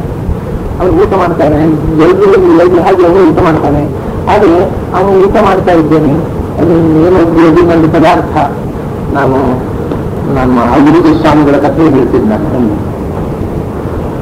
ನಮಗೆ ಆ ಒಂದೊಂದು ಪದಾರ್ಥವನ್ನು ತಿನ್ನುವಾಗಲೂ ಆ ತುತ್ತು, ಅದರಲ್ಲಿ ಅದರ ರುಚಿ, ಸಾರು, ಹುಳಿ, ಅದರೊಂದನ್ನೇ ಕಲಿಸೋದು, ಅದರ ಟೇಸ್ಟು, ಆಹಾರದ ಸಾರು ಚೆನ್ನಾಗಿ ಹುಳಿ, ಒಂಚೂರು ಉಪ್ಪು ಕಮ್ಮಿ, ಇದಕ್ಕೊಂಚೂರು ಹುಳಿ ಜಾಸ್ತಿ. ಅದೆಲ್ಲ ಮನೆಯಲ್ಲಿ ಆದರೆ ಮನೆಯಲ್ಲಿ ಮಾಡಿದವರು ನಾವು ಬೈದು ದಿನ ಅಡುಗೆ ಮಾಡಿ ಅಡುಗೆ ಮಾಡಲಿಕ್ಕೆ ಬರೋಲ್ಲ, ಇದಕ್ಕೆ ಉಪ್ಪು ಕಮ್ಮಿ ಆಯಿತು, ಇದಕ್ಕೆ ಏನು ಗದ್ದಲ ನೋಡಿದ್ರೆ ಒಂದು ಊಟ ಮುಗಿಯುವ ರಾಜ್ಯ ಅಂತ ನೋಡಿದ್ರೆ ಬೇಡ. ಅದಕ್ಕೆ ವಿಶೇಷ ನಮಗೆ ಎಲೆಯಲ್ಲಿ ಸಾರು ಬಡಿಸಿದ್ದಾರೆ ಅಥವಾ ಸಾಂಬಾರು ಏನು ಬಡಿಸಿದ್ದಾರೆ, ಅದನ್ನು ಎಲೆಯಲ್ಲಿ ಕಾಡ್ತಾ ಇದೆ, ಅದರ ರುಚಿ ಗೊತ್ತಿಲ್ಲ. ಕಲಸಿದರು ರುಚಿ ಗೊತ್ತಿಲ್ಲ, ತುತ್ತು ತೆಗೆದೆವು ರುಚಿ ಗೊತ್ತಿಲ್ಲ, ಬಾಯಿ ಹತ್ತಿರ ತಂದೆವು ರುಚಿ ಗೊತ್ತಿಲ್ಲ, ತುಟಿಗೆ ಸಾಗಿಸಿದೆವು ರುಚಿ ಗೊತ್ತಿಲ್ಲ, ನಾಲಿಗೆಗೆ ಸಾಗಿತು ರುಚಿ ಗೊತ್ತಾಯಿತು, ಒಳಗೆ ಹೋಯಿತು ರುಚಿ ಗೊತ್ತಿಲ್ಲ. ಸೊ ಒಂದರ ಇಂಚಿನಲ್ಲಿ ರುಚಿಯ ಕಾರ್ಯಕ್ರಮ, ಅದರ ಆಚೆಗೆ ಇಲ್ಲ, ಮೊದಲು ಇಲ್ಲ.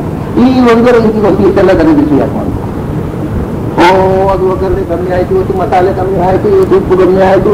ಅದಕ್ಕೆ ಅವರು ಸ್ವಾಮಿಗಳು ನಾನು ಕಂಡಾಗ ಎಷ್ಟೋ ಬಾರಿ ಹೇಳಿದ್ದೆ, ಆದರೆ ಅದನ್ನು ಹೇಳಿದಷ್ಟು ಬಾರಿ ಮತ್ತೆ ಮತ್ತೆ ಹೇಳಬೇಕು ಅನಿಸುತ್ತೆ ನನಗೆ. ಅಂಥ ಸ್ವಾಮಿಗಳನ್ನು ನಾನು ನೋಡಿದ್ದರಿಂದ ನನಗೆ ವೇದಾಂತ ಆಗೋದು, ಅದಕ್ಕೋಸ್ಕರ ನಾನು ಹೇಳ್ತಾ ಇದ್ದೆ.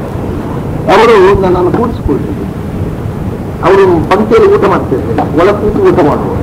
ನೀನು ಬಾ ನನ್ನೊಟ್ಟಿಗೆ ಊಟ ಮಾಡು ಅಂತ ನನ್ನನ್ನು ಒಳ ಕರ್ಕೊಂಡು ಕೂಡಿಸ್ತಿದ್ರು. ಅವ್ರು ಊಟ ಮಾಡುವ ಹಾಗೆ ಎಲ್ಲ ಹಾಕಿ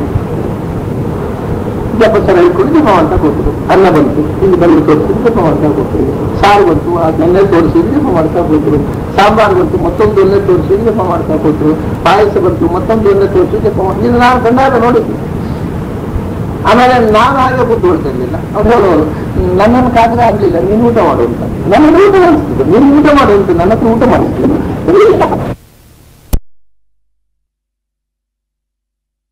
ವ್ರಜಂತಂ, ಆ ಥರ ದೇಹ ಆಟೋಮ್ಯಾಟಿಕ್ ಆಗಿ ಕೆಲಸ ಮಾಡ್ತಾ ಇರ್ತದೆ. ಮನಸ್ಸೋದ್ರ ಜೊತೆಗೆ ಯೋಚಿಸಬೇಕಾಗಿದೆ, ಏನ್ ಮಾಡಿ ಅದಂತೆ. ಅಥವಾ ವ್ರಜಂತಂ, ವಾಕಿಂಗ್ ಹೋಗ್ತಾ ಇದ್ದಾನೆ, ಶಯಾನ ಇಲ್ಲ ಮಲಗಿದ್ದಾನೆ, ಉದ್ಯಂತಂ ಏನೋ ಚಟುವಟಿಕೆ ಉದ್ಯೋಗದಲ್ಲಿ ತೊಡಗಿದ್ದಾನೆ, ಆಫೀಸ್ ವರ್ಕ್ ಮಾಡ್ತಾ ಇದ್ದಾನೆ. ತಮಾಷೆ ಅಂದ್ರೆ ಆಫೀಸ್ ವರ್ಕ್ ಎಲ್ಲ ಮಾಡ್ತಾನೆ, ಆದರೆ ಅವನಿಗೆ ತನ್ನ ದೇಹದ ಎಚ್ಚರವೇ ಇರೋದಿಲ್ಲ, ದೇಹಾಭಿಮಾನವೇ ಇರೋದಿಲ್ಲ. ಉದ್ಯಂತಂ ಅದಂತಮನ್ನಂ, ಎಲ್ಲೆಲ್ಲಿ ಬಡಿಸ್ತಾರೆ, ಊಟ ಮಾಡ್ತಾರೆ, ಅವನು ಊಟ ಮಾಡ್ತಾನೆ, ಎಲ್ರು ಹಾಗೆ ಅವನು ಊಟ ಮಾಡ್ತಾನೆ. ಆದರೆ ಅವನು ಊಟ ಮಾಡ್ತಾ ಇದ್ದೇನೆ, ಅದು ಏನೋ ಎದುರಿನಲ್ಲಿ ಪದಾರ್ಥ. ನಾನು ನಮ್ಮ ಅವಧೂತ ಸ್ವಾಮಿಗಳ ಕಥೆ ಹೇಳ್ತಿದ್ದ ಹಿಂದೆ. ನಮಗೆ ಆ ಒಂದೊಂದು ಪದಾರ್ಥವನ್ನು ತಿನ್ನುವಾಗಲೂ ಆ ತುತ್ತು ಅದರಲ್ಲಿ ಇರೋದು ಅದರ ರುಚಿ, ಸಾರು ಹುಳಿ ಅದೊಂದೊಂದನ್ನೇ ಕಲಿಸೋದು, ಅದರ ಟೇಸ್ಟು, ಆಹಾ ಇವತ್ತು ಸಾರು ಚೆನ್ನಾಗಿದೆ, ಇವತ್ತು ಹುಳಿ, ಇವತ್ತು ಚೂರು ಉಪ್ಪು ಕಮ್ಮಿ, ಇದಕ್ಕೊಂಚೂರು ಹುಳಿ ಜಾಸ್ತಿ. ಅದು ಎಲ್ಲ ಮನೆಯಲ್ಲಿ ಆದರೆ ಅದು ಮನೆಯಲ್ಲಿ ಮಾಡಿದವ್ರನ್ನ ಹೋಗಿ ಬೈದು ಏನು ದಿನ ಅಡುಗೆ ಮಾಡ್ಲಿಕ್ಕೆ ಬರೋಲ್ಲ ನಿನಗೆ, ಇದಕ್ಕೆ ಉಪ್ಪು ಕಮ್ಮಿ ಆಯಿತು, ಇದಕ್ಕೆ ಏನು ಗದ್ದಲ ನೋಡಿದರೆ ಒಂದು ಊಟ ಮುಗಿಯವರಿಗೆ ರಾಧ ಅಂತ ನೋಡಿದರೆ ಬೇಡ. ಅದಕ್ಕೆ ವಿಷಯ ಏನು ಅಂದರೆ, ಎಲೆಯಲ್ಲಿ ಸಾರು ಬಡಿಸಿದ್ದಾರೆ ಅಥವಾ ಸಾಂಬಾರು ಏನೋ ಬಡಿಸಿದ್ದಾರೆ, ಅದನ್ನು ಎಲೆಯಲ್ಲಿ ಕಾಣ್ತಾ ಇದೆ, ಅದರ ರುಚಿ ಗೊತ್ತಿಲ್ಲ. ಕಲಸಿದೆವು, ರುಚಿ ಗೊತ್ತಿಲ್ಲ. ತುತ್ತು ತೆಗೆದೆವು, ರುಚಿ ಗೊತ್ತಿಲ್ಲ. ಬಾಯಿ ಹತ್ರ ತಂದೆವು, ರುಚಿ ಗೊತ್ತಿಲ್ಲ. ತುಟಿಗೆ ತಾಗಿಸಿದೆವು, ರುಚಿ ಗೊತ್ತಿಲ್ಲ. ನಾಲಿಗೆಗೆ ತಾಗಿತ್ತು, ರುಚಿ ಗೊತ್ತಾಯಿತು. ಒಳಗೆ ಹೋಯ್ತು, ರುಚಿ ಗೊತ್ತಿಲ್ಲ. ಸೊ 1.5 ಇಂಚಿನಲ್ಲಿ ರುಚಿಯ ಕಾರ್ಯಕ್ರಮ. ಅದರ ಆಚೆಗೆ ಇಲ್ಲ, ಮೊದಲು ಇಲ್ಲ. ಈ 1.5 ಇಂಚಿಗೋಸ್ಕರ ಇಷ್ಟೆಲ್ಲ ತಲೆ ಬಿಸಿ ಯಾಕೆ ಮಾಡೋದು? ಅದು ಒಗ್ಗರಣೆ ಕಮ್ಮಿ ಆಯಿತು, ಇವತ್ತು ಮಸಾಲೆ ಕಮ್ಮಿ ಆಯಿತು, ಇವತ್ತು ಉಪ್ಪು ಕಮ್ಮಿ ಆಯಿತು. ಅದಕ್ಕೆ ಅವಧೂತ ಸ್ವಾಮಿಗಳು ನಾನು ಕಂಡದ್ದು ಎಷ್ಟೋ ಬಾರಿ ಹೇಳಿದ್ದೆ, ಆದರೆ ಅದನ್ನು ಹೇಳಿದಷ್ಟು ಬಾರಿ ಮತ್ತೆ ಮತ್ತೆ ಹೇಳಬೇಕು ಅನಿಸುತ್ತೆ ನನಗೆ. ಅಂಥ ಸ್ವಾಮಿಗಳನ್ನು ನಾನು ನೋಡಿದ್ದರಿಂದ ನನಗೆ ವೇದಾಂತ ಅರ್ಥ ಆದದ್ದು. ಅದಕ್ಕೋಸ್ಕರ ನಾನು ಹೇಳ್ತಾ ಇದ್ದೆ. ಅವರು ನನ್ನನ್ನು ಕೂಡಿಸ್ಕೊಳ್ತಿದ್ರು. ಅವರು ಪಂಕ್ತಿಯಲ್ಲಿ ಊಟ ಮಾಡ್ತಿರ್ಲಿಲ್ಲ, ಒಳ ಕೂತು ಊಟ ಮಾಡುವರು. ನೀನು ಬಾ ನನ್ನೊಟ್ಟಿಗೆ ಊಟ ಮಾಡು ಅಂತ ನನ್ನನ್ನು ಒಳಗೆ ಕರ್ಕೊಂಡೋಗಿ ಕೂಡಿಸ್ತಿದ್ರು. ಅವರು ಊಟ ಮಾಡೋದು ಹೇಗೆ? ಎಲೆ ಹಾಕಿತ್ತು, ಜಪ ಸರ ಇಟ್ಕೊಂಡು ಜಪ ಮಾಡ್ತಾ ಕೂತರು. ಅನ್ನ ಬಂತು, ಹೀಗೆ ಬೆರಳು ತೋರಿಸಿದ್ರು, ಜಪ ಮಾಡ್ತಾ ಕೂತರು. ಸಾರು ಬಂತು, ಆ ದೊನ್ನೆ ತೋರಿಸಿದ್ರು, ಜಪ ಮಾಡ್ತಾ ಕೂತರು. ಸಾಂಬಾರು ಬಂತು, ಮತ್ತೊಂದು ದೊನ್ನೆ ತೋರಿಸಿದ್ರು, ಜಪ ಮಾಡ್ತಾ ಕೂತರು. ಪಾಯಸ ಬಂತು, ಮತ್ತೊಂದು ದೊನ್ನೆ ತೋರಿಸಿದ್ರು, ಜಪ ಇದು ನಾನು ಕಣ್ಣಾರೆ ನೋಡಿದ್ದೆ. ಆಮೇಲೆ ನಾನು ಹಾಗೆ ಕೂತ್ಕೊಳ್ತಿರ್ಲಿಲ್ಲ. ಅವ್ರು ಹೇಳೋರು, ನನ್ನನ್ನು ಕಾದರೆ ಆಗಲಿಲ್ಲ, ನೀನು ಊಟ ಮಾಡು ಅಂತ. ನನ್ನನ್ನು ಊಟ ಮಾಡಿಸ್ತಿದ್ರು. ನೀನು ಊಟ ಮಾಡು ಅಂತ ನನ್ನ ಹತ್ರ ಊಟ ಮಾಡಿಸ್ತಿದ್ರು. ಸರಿ ಜಪ. ಮಜ್ಜಿಗೆ ಬಂತು, ಮೊಸರು ಮಜ್ಜಿಗೆ, ನೀರು ಮಜ್ಜಿಗೆ ಬಂತು, ಇನ್ನೊಂದು ದೊನ್ನೆ ತೋರಿಸಿದ್ರು. ಆಮೇಲೆ ಈ ಜಪಸರ ಕಟ್ಟಿ ಇಟ್ರು. ಪರಿಶಿಂಚನ ಆಯಿತು. ಪರಿಶಿಂಚನ ಮಾಡಿ ಊಟ ಶುರು ಮಾಡಿ ಏನು ಮಾಡೋದು ಮತ್ತೆ? ಆಮೇಲೆ ಎಲ್ಲ ಆಯ್ತಲ್ಲ, ಮಜ್ಜಿಗೆ ಬಂದ ಮೇಲೆ ಅವ್ರು ಊಟ ಕೂತ್ಕೊಳ್ಳೋದು. ಆ ದೊನ್ನೆ ಸಾರು ಅನ್ನಕ್ಕೆ ಹಾಕಿದ್ರು, ಸಾಂಬಾರು ಹಾಕಿದ್ರು, ಪಾಯಸ ಹಾಕಿದ್ರು, ಮಜ್ಜಿಗೆ ಒಟ್ಟಿಗೆ ಕಲಿಸಿದ್ರು, ತಿಂದರು. ಏನು ಗೋಠಾಳ ಸ್ವಾಮಿಯಪ್ಪ ಇವರು ಅಂತ ನಾನು. ಅದಕ್ಕೆ ಅವರು ಹೇಳೋರು, ಅಲ್ಲ ಒಳಗೆ ಬೇರೆ ಕಂಪಾರ್ಟ್ಮೆಂಟ್ ಉಂಟೇನಯ್ಯ, ಸಾರಿನ ಅನ್ನ ಹೋಗ್ಲಿಕ್ಕೆ, ಸಾಂಬಾರು ಪಾಯಸಕ್ಕೆ ಎಲ್ಲ ಬೇರೆ ಬೇರೆ ಡಿಪಾರ್ಟ್ಮೆಂಟ್ ಉಂಟ, ಎಲ್ಲ ಒಟ್ಟಿಗೆ ಆಗತ್ತೆ ಒಳಗೆ ಹೋಗಿ. ಇಲ್ಲಿ ಬೇರೆ ಬೇರೆ ತಿಂದು ಏನು ಉಪಯೋಗ, ಸುಮ್ಮನೆ ವೇಸ್ಟ್ ಆಫ್ ಟೈಮ್ ಅಲ್ವಾ ಅಂತನ್ನೋರು ಅವರು. See what A great lesson he had given. ಎಂಥ ಒಂದು ವಿಚಿತ್ರವಾದ ಅಧ್ಯಾತ್ಮ ಆ ಮಾತಿನಲ್ಲಿದೆ ಅಂತ. ಒಳಗಿಂದ ಇದೆಲ್ಲ ಒಟ್ಟಾಗುದಿಲ್ಲ, ಸುಮ್ಮನೆ ಟೈಮ್ ವೇಸ್ಟ್ ಮಾಡ್ಬೇಕು, ಅದಕ್ಕೆ ಜಪ ಮಾಡ್ತಾ ಕೂತೆ, ಕೊನೆ ಎಲ್ಲ ಕಲಿಸಿ ತಿಂದುಬಿಟ್ಟೆ ಅಂತ. ನಮಗೆ ಈ 1.5 ಇಂಚಿನ ಮೋಹ, ಅಲ್ಲಿ ಹೋಗುವಾಗ ಒಂದು ಟೇಸ್ಟ್, ಒಳಗೋದ್ ನನಗೆ ಗೊತ್ತಾಗುವುದಿಲ್ಲ. ಇದು ಬಹಳ ಅದನ್ನ ಈ ಎಚ್ಚರವೇ ಜ್ಞಾನಿಗಳಿರಲಿಲ್ಲ. ಅನ್ನಂ ಅದಂತಂ, ಕೃಷ್ಣ ಹೇಳ್ತಾನೆ, ಶಯಾನಂ ಉದ್ಯಂತಂ ಅದಂತಂ ಅನ್ನಂ. ಅನ್ನ ತಿಂತಾ ಇರ್ತಾನೆ, ಅದರ ಟೇಸ್ಟ್ನ ಎಚ್ಚರವಿರುವುದಿಲ್ಲ. ಹೇಗಿದೆ ಗೊತ್ತಿಲ್ಲ, ನನಗೇನು ತಿಳಿಯೋದಿಲ್ಲ ಅಂತ. ರುಚಿ ಇದೆಯಾ ಇಲ್ವಾ ಏನೋ ಗೊತ್ತಿಲ್ಲ ನನಗೆ ಅಂತಾರೆ. ನಿಜವಾಗಿ ವಾಸ್ತವಿಕವಾಗಿ ಒಬ್ಬ ಊಟ ಮಾಡ್ತಕ್ಕಂಥವನ ಹತ್ರ ನೀವು ಅವನು ಅಧ್ಯಾತ್ಮವಾದಿ ಹೌದೋ ಅಲ್ವೋ ಅಂತ ಪರೀಕ್ಷೆ ಮಾಡ್ಲಿಕ್ಕೆ ಬರುತ್ತೆ. ಏನಾದ್ರು ಹೇಗಿದೆ ಅಡಿಗೆ, ಆಹಾ ಫಸ್ಟ್ ಕ್ಲಾಸ್ ಆಗಿದೆ, ಉಪ್ಪು ಸಾರಿಗೊಂಚೂರು ಉಪ್ಪು ಕಮ್ಮಿ, ಮತ್ತೆಲ್ಲ ಒಳ್ಳೆದಾಗಿದೆ ಅಂತ ಹೇಳಿದ್ರೆ ಅವನು ವೇದಾಂತ ಓದ್ಲಿಲ್ಲ ಅಂತ ಅರ್ಥ. ಅವನು ಹೇಗಿದೆ ನನಗೆ ತಿಳಿಯೋದಿಲ್ಲಪ್ಪ, ನೀವು ಹಾಕಿದ್ರೆ ತಿಂದೆ, ಅದು ನನಗೆ ಅದು ಚೆನ್ನಾಗಿದೆಯೋ ರುಚಿ ಇದೆಯೋ ಇಲ್ಲೋ ನನಗೆ ತಿಳಿಯೋದಿಲ್ಲ ಅಂತ ಯಾರು ಹೇಳ್ತಾನೆ ಅವನು ವೇದಾಂತದಲ್ಲಿ ಅಡ್ವಾನ್ಸ್ ಆಗಿದ್ದಾನೆ. ಅದಂತಂ ಅನ್ನಂ, ಅದನ್ನ ತಿಷ್ಠಂತಂ ಆಸೀನಂ ಉತ ವ್ರಜಂತಂ ಶಯಾನಂ ಉದ್ಯಂತಂ ಅದಂತಂ ಅನ್ನಂ. ಅನ್ನ ತಿಂತಾನೆ, ಮಲಗ್ತಾನೆ, ಕೂಡ್ತಾನೆ, ನಡೀತಾನೆ, ಆ ಮನೆ ಕೆಲಸ ಆಫೀಸಿನ ಕೆಲಸ ಮಾಡ್ತಾನೆ, ಎಲ್ಲ ಮಾಡ್ತಾನೆ. ಅಷ್ಟೇ ಅಲ್ಲ, ಆಮೇಲೆ ಸ್ವಭಾವ ಮನ್ಯ ಕಿಮಪಿ ಹಮಾನಂ, ಯಾವುದ್ಯಾವುದೋ ಅವನ ಸ್ವಭಾವ ಅಂದ್ರೆ ತನ್ನ ಸ್ವಭಾವಕ್ಕೆ ಅನುಗುಣವಾಗಿ ಏನೇನೋ ಮಾಡ್ತಾ ಇರ್ತಾನೆ. ಅವನ ಸ್ವಭಾವ, ಅವನ ಸಹಜವಾಗಿ ಸ್ವಾಭಾವಿಕವಾಗಿ ಅವನ ಜೀವನದಲ್ಲಿ ಮಾಡಬೇಕಾದ ಏನೇನೋ ಅನ್ಯತ್ ಕಿಮಪಿ, ಇನ್ನೇನೋ ಒಂದು ಏನೇ ಮಾಡಲಿ. ಆತ್ಮಾನಂ ಆತ್ಮಸ್ಥಮತಿರ್ನ ವೇದ, ಆತ್ಮಸ್ಥಮತಿ, ಭಗವಂತನಲ್ಲಿ ಮನಸ್ಸನ್ನು ನೆಟ್ಟವನಿಗೆ ಈ ದೇಹದ ವ್ಯಾಪಾರದ ಬಗ್ಗೆ ಎಚ್ಚರವೇ ಇರೋದಿಲ್ಲ. ಮಾಡ್ತಾ ಇರ್ತಾನೆ, ಯಾವುದನ್ನೂ ನಿಲ್ಲಿಸುವುದಿಲ್ಲ. But he is not aware of it. ಅದು ಆಟೋಮ್ಯಾಟಿಕಲಿ ಆಗ್ತದೆ, ಆಂತರಿಕವಾಗಿ ಕೆಲಸ ನಡೀತಾ ಇರ್ತದೆ. ತನ್ನ ದೇಹದ ಬಗ್ಗೆ ಅವನಿಗೆ ಪರಿವೇರ.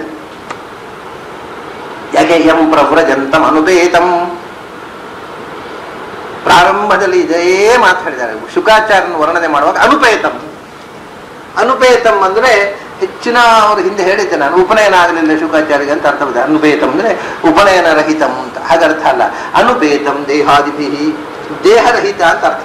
ದೇಹದಿಂದ ಉಪೇತ ಅಲ್ಲ. ಮತ್ತೆ ಇತ್ತಲ್ಲ ದೇಹ, ಅನಭಿಮಾನ, ದೇಹದ ಎಚ್ಚರವೇ ಇಲ್ಲ ಅಂತ ಅರ್ಥ. ಮೈಯ ಪರಿವೇ ಇಲ್ಲದೆ ಇರ್ತಾರೆ ಜ್ಞಾನಿಗಳು. ಆ ರೀತಿಯಿಂದ ಭಗವತ್ ಪ್ರಜ್ಞೆಯಿಂದ ನೀನು ಕೂತಾಗ ನಿನ್ನ ದೇಹ, ನಿನ್ನ ಮನಸ್ಸು ಎಲ್ಲವೂ ಕೂಡ ಕೇಂದ್ರೀಕೃತವಾಗಿಬಿಡುತ್ತೆ ಭಗವತ್ ಪ್ರಜ್ಞೆಯಲ್ಲಿ.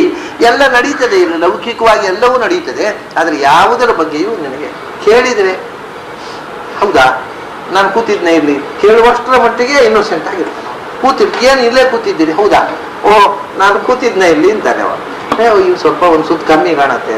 ನಿಜವಾದ ಭಗವದ್ ಭಕ್ತನನ್ನು ನೋಡಿದರೆ ಜನರಿಗೆ ಒಂದು ಸುತ್ತ ಕಮ್ಮಿ ಅಂತ ಕಾಣುತ್ತೆ. ಯಾಕೆಂದ್ರೆ ಈ ಒಂದು ಸುತ್ತ ಕಮ್ಮಿ ಇದ್ದವರಿಗೆ ಇನ್ನೊಬ್ರು ನೋಡೋ ಒಂದು ಸುತ್ತ ಕಮ್ಮಿ ಅಂತ ಕಾಣೋದು. ಅದರಿಂದ ನಿಜವಾದ ಭಗವದ್ ಭಕ್ತರನ್ನು ಕಂಡಾಗ ಸಾಮಾನ್ಯ ಜನರಿಗೆ ಇವನ್ ಬುದ್ಧಿನೇಟ ಇಲ್ಲ ಅಂತ ಕಾಣುತ್ತೆ. ಅಷ್ಟು ವಿಲಕ್ಷಣವಾಗಿ ಅವನು ಬಿಹೇವ್ ಮಾಡ್ತಾನೆ. ಯಾಕೆಂದ್ರೆ ಅವನ ಕಾನ್ಸಂಟ್ರೇಷನ್ ಬೇರೆ ಕಡೆಗೆ. ಅದು ನಮಗೆ ನಾವು ನೋಡ್ತೇವೆ ಎಲ್ಲ ಕಡೆಯೂ. ಒಂದು ಮನಸ್ಸು ಏಕಾಗ್ರವಾದಾಗ, ಈಗ ಒಬ್ಬ ಹುಡುಗ ಅವನು ಕಾಲೇಜಿನಲ್ಲಿ ಓದ್ತಾ ಇರ್ತಾನೆ. ಕಾಲೇಜಿನಲ್ಲಿ ಓದ್ತಾ ಇರುವ ಅವನ ಕ್ಲಾಸ್ಮೇಟ್ ಹುಡುಗಿಯ ಬಗ್ಗೆ ಅವನಿಗೆ ಪ್ರೀತಿ ಬೀಳುತ್ತೆ. ಅವನಿಗೆ ಟೆಕ್ಸ್ಟ್ ಬುಕ್ ಓದ್ತಾ ಇರೋದ್ರೆ ಅದು ಚಿತ್ರ ಕಾಣೋದು, ಅವನ ಅಕ್ಷರ ಕಾಣೋದಿಲ್ಲ, ಹುಡುಗಿನ ಮುಖ ಕಾಣುತ್ತೆ. ಇದು ಏಕಾಗ್ರತೆ. ಅಂದ್ರೆ ಒಂದು ಹೆಣ್ಣಿನ ಬಗ್ಗೆ ಆದಾಗ ಹೀಗೆ ಕಾಣುತ್ತೆ, ಭಗವಂತನ ಬಗ್ಗೆ ಆದಾಗಲೂ ಹಾಗೇ ಕಾಣೋದು. ವಿಷಯ ಬೇರೆ ಅಷ್ಟೇ. ಹೆಣ್ಣಿನ ಬಗ್ಗೆ ನಾವು ಪ್ರೀತಿ ಬಂದಾಗ ನಾವು ಏನು ಪುಸ್ತಕ ಬಿಡಿಸಿದ್ರು, ಭಗವದ್ಗೀತೆಯ ಶ್ಲೋಕ ತೆಗೆದ್ರೆ ಅಲ್ಲಿ ಕೃಷ್ಣ ಅರ್ಜುನ ಏನು ಕಾಣೋದಿಲ್ಲ, ಹುಡುಗಿ ಕಾಣುತ್ತೆ. ಅದರ ಬದಲು ಭಗವಂತನ ಬಗ್ಗೆ ಮನಸ್ಸನ್ನು ಕೊನೆಗೊಳಿಸಿದ್ರೆ ಅಲ್ಲಿ ಭಗವಂತ ಕಾಣ್ತಾನೆ. This is psychology. ಮನಃಶಾಸ್ತ್ರ ಅಂದ್ರೆ ಯಾವಾಗಲೂ ಅಷ್ಟೇ. ಮನಸ್ಸು ಯಾವುದನ್ನು ಗಾಢವಾಗಿ ಪ್ರೀತಿಸುತ್ತೆ ಎಲ್ಲ ಕಡೆ ಅದನ್ನೇ ಯೋಚಿಸ್ತಾ ಇರುತ್ತೆ, ಬೇರೆ ಎಚ್ಚರವೇ ಇರುವುದಿಲ್ಲ. ಅಂಥ ಭಗವನ್ಮಯತೆ ಬರುತ್ತಪ್ಪ, ಅದು ದೊಡ್ಡ ಸಾಧನೆ ಅಂತ ಕೃಷ್ಣ ಉದ್ಧವನಿಗೆ ಹೇಳಿದ ಅನ್ನುವಲ್ಲಿಗೆ ಈ ಬಾರಿಯ ಅಧ್ಯಾತ್ಮ ಚಿಂತನವನ್ನ ಮುಗಿಸೋಣ. ಇನ್ನೊಂದು 7-8 ದಿವಸಗಳ ಕಾಲ ಮತ್ತೊಮ್ಮೆ ಇನ್ನು ಯಾವಾಗ ಅಂತ ನೋಡಬೇಕು. ಶ್ರೀಗಳು ಹೋದ ಇಲ್ಲಿ ಇರುವ ಸಮಯ, ನನಗೆ ಅನುಕೂಲವಾಗಿರುವ ಸಮಯ, ನಾನು ಅದನ್ನು ಯೋಚನೆ ಮಾಡಿ ಹೇಳ್ತೇನೆ. ಅದು ಇನ್ನೊಂದು 7-8 ದಿವಸಗಳಲ್ಲಿ ಇಡೀ ಉದ್ಧವ ಗೀತೆ ನಾವು ಮುಕ್ತಾಯ ಮಾಡಬಹುದು. ಒಂದು 7-8 ದಿವಸ, ಇನ್ನು ಹೆಚ್ಚಿಲ್ಲ. ಇನ್ನು 3 ಅಧ್ಯಾಯ, ಇದರಲ್ಲಿ ಕೆಲವು ಒಂದು 4-5-6 ಶ್ಲೋಕಗಳು, ಇನ್ನೊಂದು 2 ದಿವಸದ ಕೃಷ್ಣನ ಉಪದೇಶದ ಭಾಗ, ಆಮೇಲೆ ಮತ್ತೆ 3 ಅಧ್ಯಾಯಗಳು. ಅದರಲ್ಲಿ ಉದ್ಧವನನ್ನು ಕೃಷ್ಣ ಕಳಿಸಿಕೊಡುವುದು, ಆಮೇಲೆ ಯಾದವರ ಯುದ್ಧ, ಕಳ್ಳು ಕುಡಿದು ಹೊಡೆದಾಟ, ಸರ್ವನಾಶ, ಕೃಷ್ಣನ ಅವತಾರ ಸಮಾಪ್ತಿ ಮಾಡಿದ ಭಾಗ, ಅದು ಕೊನೆಯ ಭಾಗ. ಅದನ್ನು ಮುಂದೆ ನೋಡೋಣ. ಈ ಬಾರಿ ಇವತ್ತಿನ ಕೊನೆಯ ದಿವಸದ ಈ ಚಿಂತನದ ಜೊತೆಗೆ, ಉದ್ಧವ ಗೀತೆಯ ಈ ಅಪೂರ್ವ ಚಿಂತನೆಯ ಜೊತೆಗೆ ಶ್ರೀಗಳವರ ಒಂದು ಅವರ ಬಯಕೆ, ಅವರಿಗೆ ಭಾಗವತದ ಒಂದೊಂದು ಅಕ್ಷರವೂ ಜನಕ್ಕೆ ಮುಟ್ಟಬೇಕು, ಭಾಗವತದ ಚಿಂತನ ಈ ಭಾರತದ ನೆಲದಲ್ಲಿ ನಿರಂತರ ನಡೆಯಬೇಕು, ಮನೆ ಮನೆಯಲ್ಲಿ, ಹಳ್ಳಿಯಲ್ಲಿ, ಊರಲ್ಲಿ, ಕೇರಿಯಲ್ಲಿ ನಡೀಬೇಕು ಅನ್ನುವಂಥ ಕನಸು ಅವರದ್ದು. ಭಾರಿ ಅದ್ಭುತವಾದ ಮತ್ತು ಬಹಳ ಮಹತ್ವದ ಕನಸು. ಅವರ ಕನಸು ನನಸಾಗುವಂತೆ ನಾವೆಲ್ಲರೂ ಯಥಾಶಕ್ತಿ ಪ್ರಯತ್ನಿಸೋಣ ಅಂತ ಅನ್ನುವಂಥ ಹರಕೆಯ ಜೊತೆಗೆ ನನ್ನ ಮಾತನ್ನು ಮುಗಿಸ್ತಾ ಇದ್ದೇನೆ. ನಿಮಗೆಲ್ಲರಿಗೂ ಅಭಿನಂದನೆಗಳು ಮತ್ತು ಅಭಿವಂದನೆಗಳು.